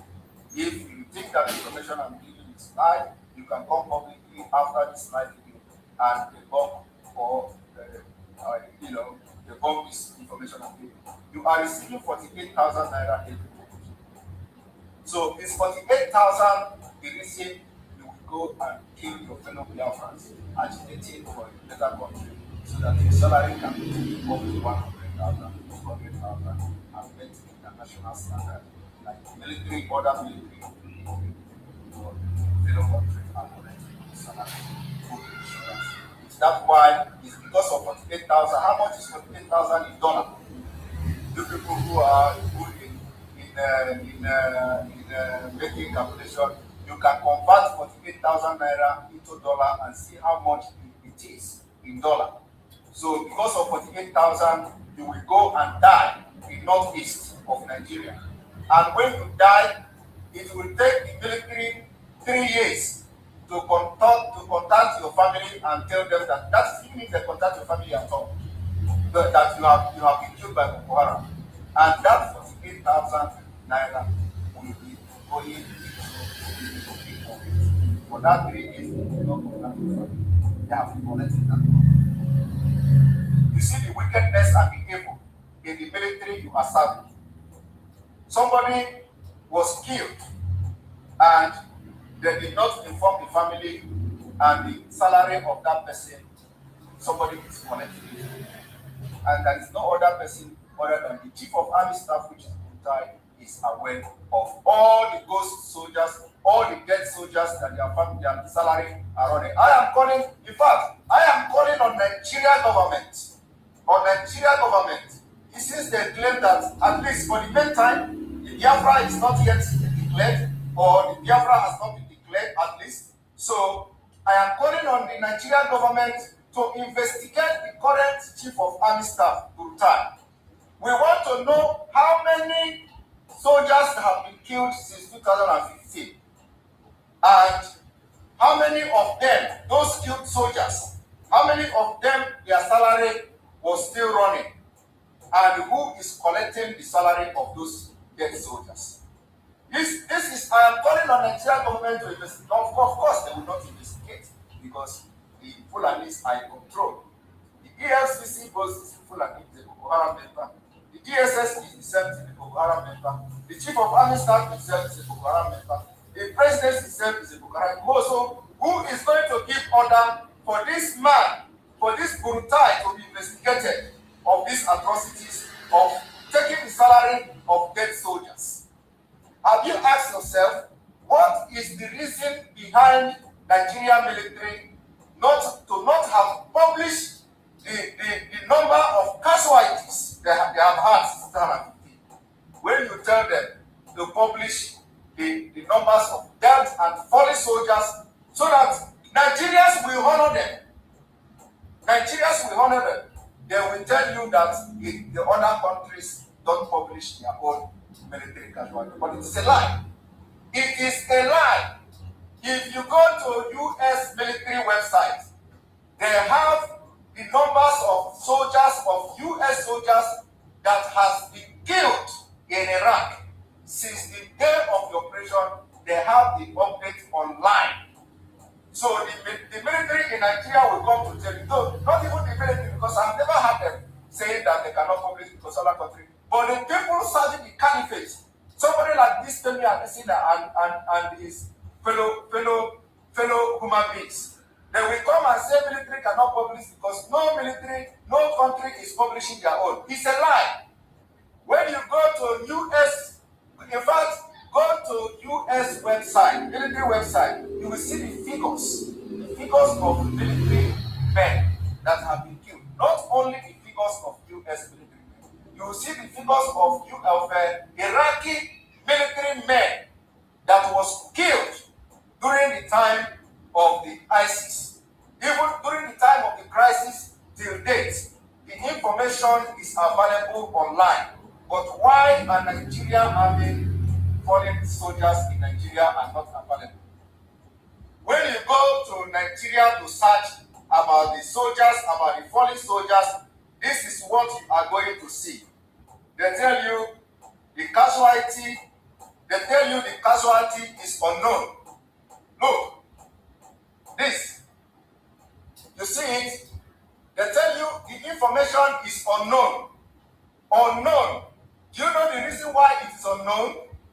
It is unknown because they are taking the salary, not only that they are taking the salary, even when you don't have enough ammunition to fight Boko Haram, when you don't have enough food, we will have watched the video where soldiers were falling and dying because of hunger, because there is no water. In Boko Haram then, soldiers were no bullets have touched those soldiers.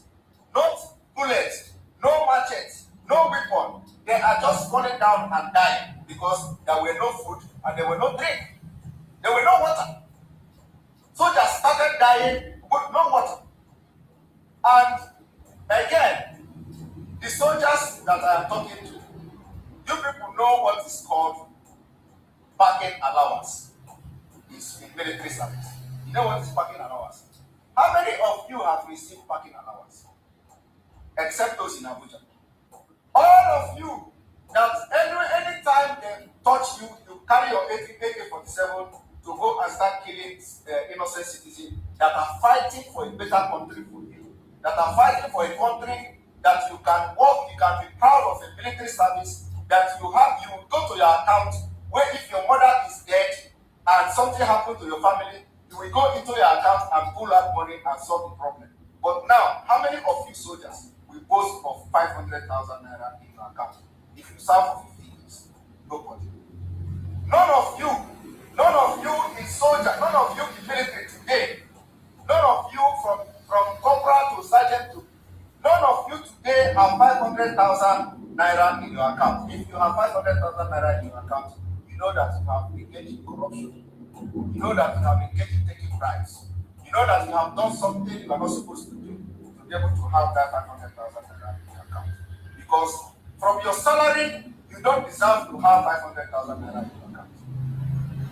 And these people that are sending you to kill innocent Biafrans that are agitating for the freedom so that you will come back and serve in a better country, you will go and kill them. And because you don't even have the money to feed your family, you don't have the money to help your extended family, your 48,000 naira they pay you every day cannot even buy you a house. You cannot even go to a good restaurant and eat. But the people sending you, the Fulani sending you, you are even sometimes more educated and more smart than them. When they send you to kill your fellow Biafrans, you kill them and then you come back again to serve and they will use you to set trap to Boko Haram in Northeast and you die. A lot of you have died. And you just died for no reason. You just died for nothing. Your family will be calling you on phone. Your phone you are no longer reachable, and then that is just the end. You have died.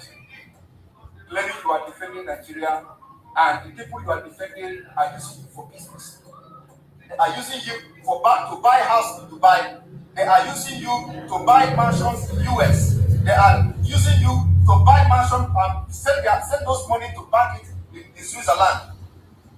But you don't have nothing in your account. And tomorrow you see people carrying flag of Biafra. You will carry you yourself will even take the video of the crime you are committing. It is time you begin to think, because Nigeria can never help you.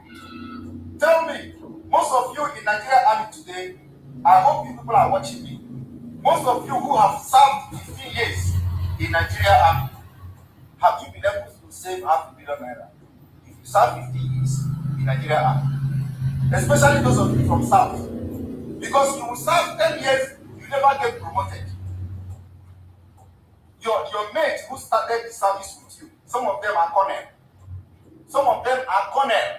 You are still managing Sergeant Major. And no money, your money is being embezzled by Fulani people. And you cannot think about what is going on. You cannot think about it that when the opportunity comes, don't go and kill your Biafran people that are fighting for your future. Don't go and start shooting them. Tell the military that you will not go. Let them start killing you and having court-martial on you, and the war will come. Stop going and start committing atrocities in the name of your serving Nigeria that have collapsed. Your oath of allegiance have expired. You cannot continue to kill innocent human beings that are fighting for your future, that are fighting that you can even have up to 100,000 as a cadet officer, as a salary, with other allowances. Now, let us even agree that you have allowances. Those of you that are fighting in Northeast, are fighting Boko Haram, how much is your daily allowance? The government of Fulani, the same government of Fulani, approved 5,000 naira every day for all of you that are serving in Northeast. Are you receiving that 5,000 naira? The answer is no. You are being paid 1,500 naira every day. I'm not even very often. So you see, they collected 5,000 from Nigerian government, and they are paying you 1,500 naira to go and start fighting Boko Haram without weapon, without good weapon, without ammunition. And they give you die for 1,500 naira a day. You see your life? Your life is more than 1,500 naira. That is what I have come to tell you today. Your life is more than 5,000 naira. Your life is more than 5,000 naira that the federal government controlled by terrorists are paying you to go and die. You are the most cheapest animal. If because of 5,000 naira you are going to kill yourself in the Northeast, meanwhile you have the opportunity to stand your ground and demand for the freedom that you are fighting for. So that you don't even go to start fighting in any battlefield, we will be organizing peace mission for you. Peace mission. Because there will be no terrorists in Biafra land. There will be no terrorism in Biafra land. what we will be embarking on is what we call peace mission. We will embark on peace mission and send you to that northeast with the heavy military equipment, state-of-the-art equipment to go there and fight. And when you go there, you know that you are going there to represent Biafra and fight on the name of Biafra Army with the best weapon available. So when you are coming, when the other military see you, like when you see American military today, ordinarily the presence of American army will solve everything. If American soldiers, if they land today, say they are going to fight Boko Haram, you will see not only, in fact, only that the American army is coming, everywhere will just start. Because of the efficiency, because of the military hardware, because of they are updated, they are living in present world, not in 1982. All of you are using outdated weapons. Look at what you are using to fight Boko Haram. AK-47. AK-47, how many range? 200, highest you shoot 200 meters. Boko Haram is coming with powerful machine guns. And that is why anytime they come, they kill you people in number. Because you are using an outdated weapons. You don't have anything to fight Boko Haram, and the people that are sending you, they know. They know. Are you telling me that if Boko Haram is coming today and start fighting you, that Nigeria don't have air force, a military aircraft for backup, so that immediately they are shooting, they call for a backup, and the military aircraft will come there and shoot all of them? Have you ever seen that happen? It never happened, but America will do that. Immediately you are attacking American military, they will come with aircraft, and they will shoot every terrorist. But Nigeria cannot do it. You think they don't have military aircraft? They have it, but they will not do it because they are protecting the terrorists. They are protecting them because all of them are fighting the same cause. Like this Bishop Kuka already said. Now they are attacking him. They are attacking Bishop Kuka that he should not be saying. Even they beg the stomach that knows that Nigerian government and Boko Haram and ISIS are fighting the same cause in different ways. They are all fighting for Islamic State. They are all fighting for Islamization of Nigeria. So what are we talking? What are we not saying? You that is serving in Nigeria Army in Borno State, your daily allowance is supposed to be 5,000, but today they are paying you 1,500. If you doubt me, I want the people to investigate all the soldiers that are serving in the northeast today. How much are they collecting? They are collecting 1,500 instead of 5,000 naira. And the 5,000 naira enough, how much is it in dollar? Because of 5,000 naira, you will go and kill yourself, and your family will not know nothing about you. Your family don't know nothing about you. Now, that is by the way. The same military, I hope you people are watching, because I know a lot of you are watching this program. The same military, I will tell you one thing. When you go to US website, they have a data. They have complete data of how many military men have been killed in Iraq. Until present, if you go to that data, you will see the overview. The United States military casualties, I will be showing it to you. When you look at this, you will see the United States military casualties of war. The data is here. It is not something hidden. It's something you find in internet. But when you ask Nigeria military, they will tell you you cannot disclose your casualty to your enemy. Who is your enemy? Who is your enemy who don't know? Is it not your enemy that is telling us how many of you that have been killed? Have you ever come to tell the world how many casualties that Boko Haram have been killed? It is the Boko Haram that are giving us the numbers of Nigerian military they killed. Is it not it? We have seen where Boko Haram come to debunk your claim and give the exact number of military killed. And at the end of the day, it was those numbers Boko Haram gave that you then. mass burial. You have never conducted any remembrance of the Christian soldiers because they are Biafrans, of the Southwest soldiers because they are Duduas. You have never conducted any kind of remembrance of people killed in Boko Haram fight. Never. Because it was planned to be so. It was planned to reduce the men of Duduas. It was planned to reduce the men of Biafrans. So you don't value them. You cannot organize ordinary remembrance of the people who have been killed during the Boko Haram fight. Not this your armed forces remembrance. It is rubbish. But the people who have died, who has been falling in cause of this Boko Haram, the people you have used to sacrifice to Boko Haram to continue to push the agenda of Islamization of Nigeria, you have never come to have a remembrance of them. Never. And you will not do it except after watching this video. You will try to put us something. That is by the way. Now, the same military, the same military, you people that are serving in Nigeria, do you know you have allowance called factory allowance? Now, this factory allowance, or however you call it, how many of you are receiving this factory allowance? The answer is no. The answer is no.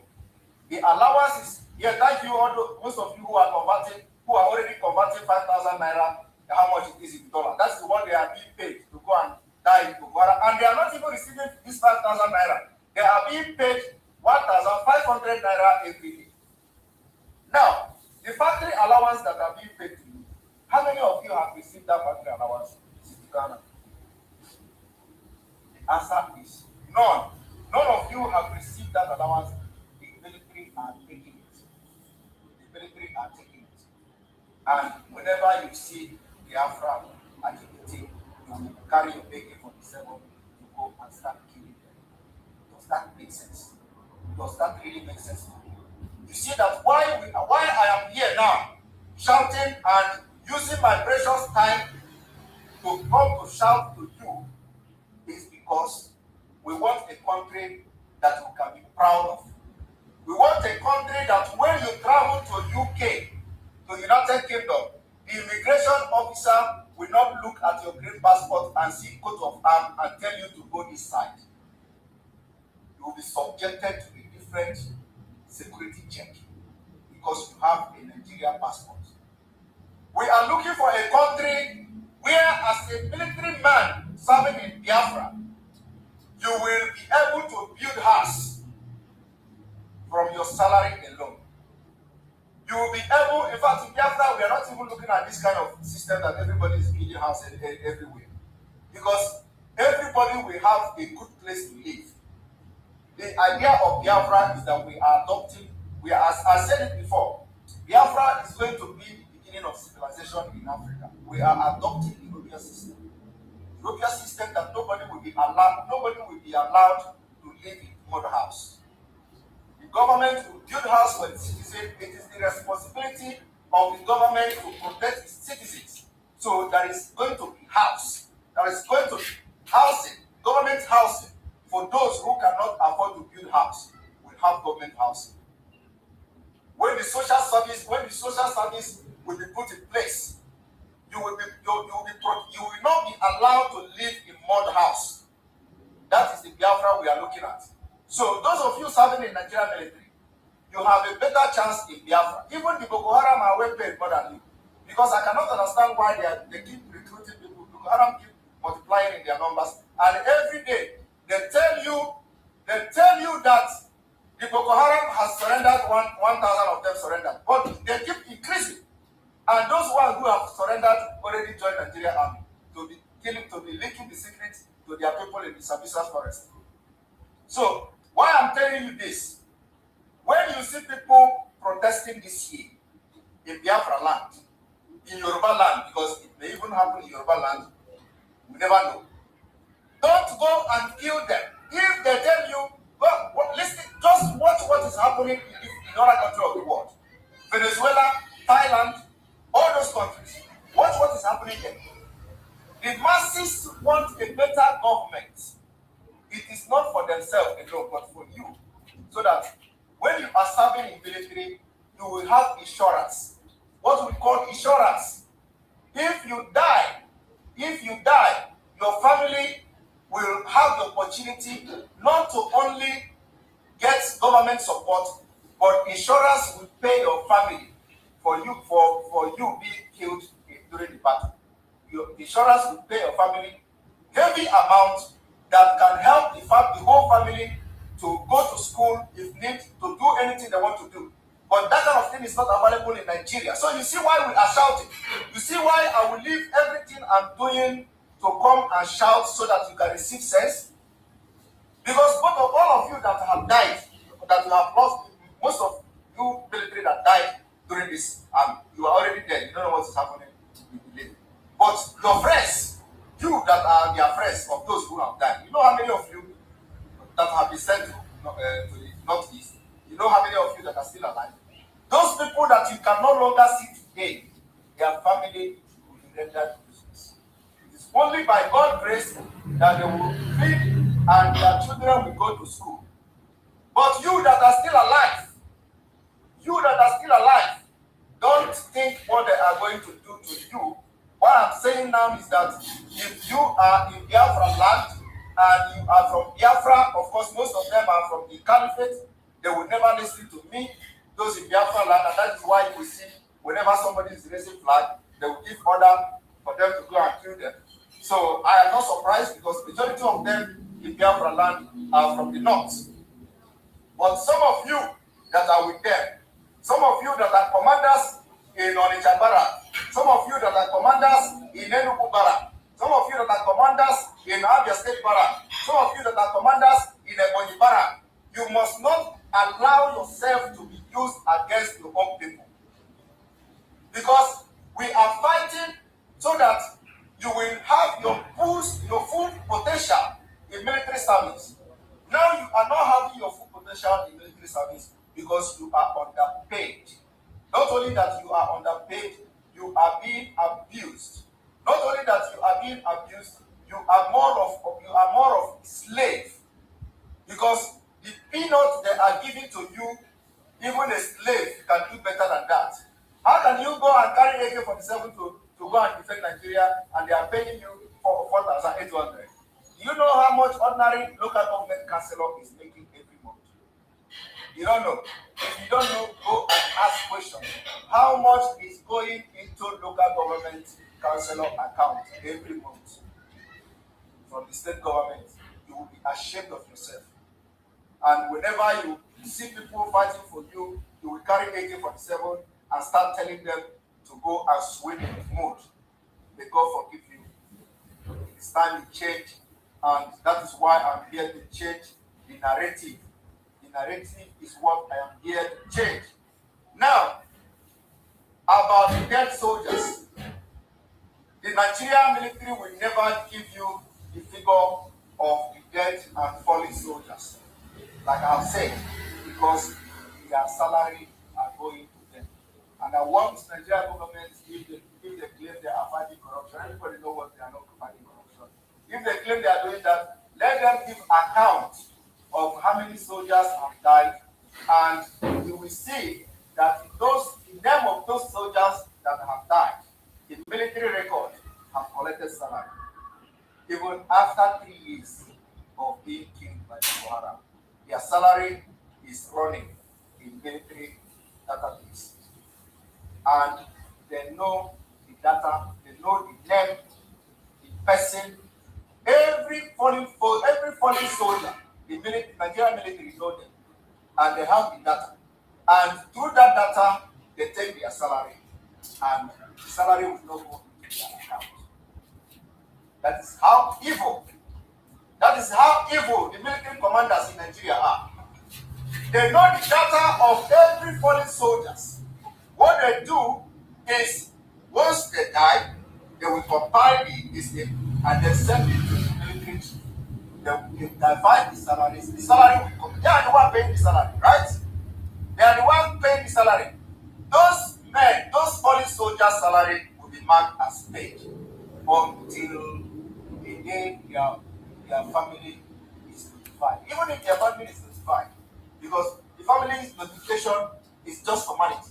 It is until the government know, that they have died, and for that reason, the salary will stop coming. That is what they do, and that is the business the military have been doing, and that is why you see them today. Nobody is doing anything to Boko Haram. And when you talk of Biafra, then that is where they have power. You talk about Ekpa, that is where they have power. I hope that we'll all be ready to defend themselves because the ICC has come. ICC big business, and this is the first time Nigeria will be investigated for war crime. They have been committing war crime for many years, but this is the worst in history. This is the worst in history. So the soldiers, the reason we are shouting is that you need to come and serve in a state, in a country where your insurance, your welfare, our main priority, the government of Biafra priority, and I believe the people will do the same.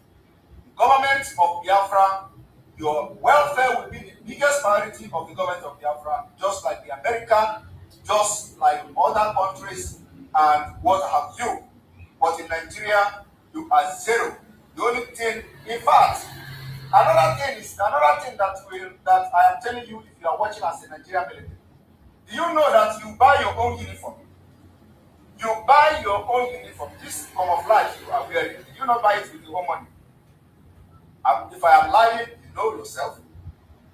With this 48,000 you are being paid, you will use that money and buy your own military uniform, camouflage. Is that a country? No country in the world that will allow soldiers to use their own.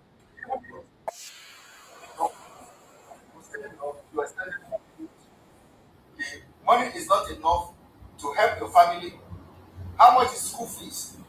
If you have a child that is going to university, for example, and you just join the army, or if you have a child that is going to secondary school and you just join the army, and do you think you can be able to afford the school fees? You cannot afford the school fees of your child.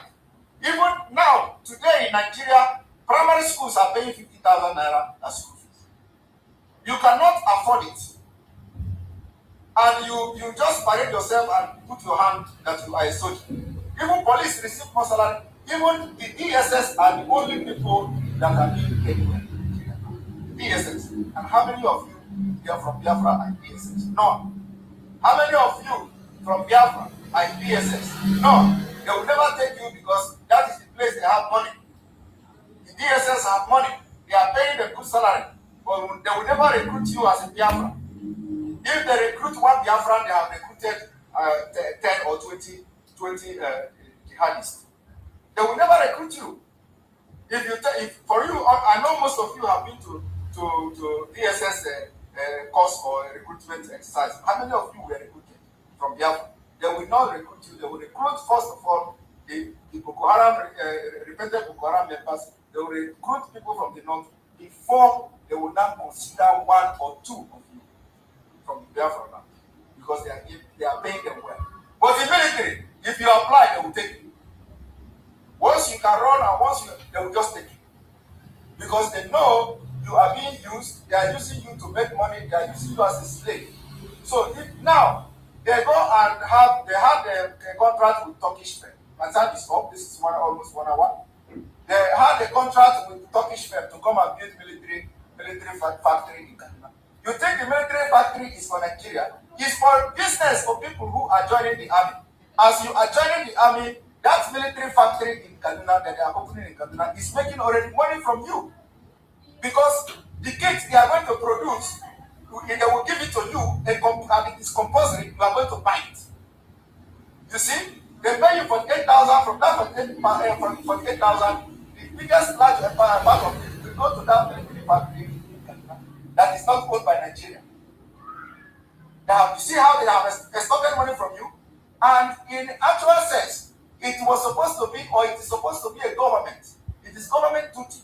It is the military that are supposed to provide everything, kits for you as a military man. They will provide the clothes, they will provide everything for you. but in Nigeria you buy it. After being underpaid, you buy your military kit. So we are telling you now what all this information I'm giving to you. Of course, it is something that is happening to you. It is not a secret, but you know now. You know that we know. So it left for you to, if they send you to go and start killing people members or BIAFRA agitators, don't go. Let it be the thing that will bring problem. And don't go. Don't go and kill people members. Don't go and kill any BIAFRA agitating group anymore. No longer. And I will come to police. Today is for military and this houses. I will come to police. So I hope this information I have given, which you know, somehow have opened your eye. That you learn from what is happening in other countries. Other countries, police are protesting. Other countries, military are protesting. It is time you join your hand and protest. And you are not protesting for a better Nigeria, because Nigeria will never be better. But whenever the call for Biafra comes, don't fight against your family. Don't join your enemy to fight against your own family. Because at the end of the day, you have where to come back. Thank you. Have a nice day. And I hope that Lord Jesus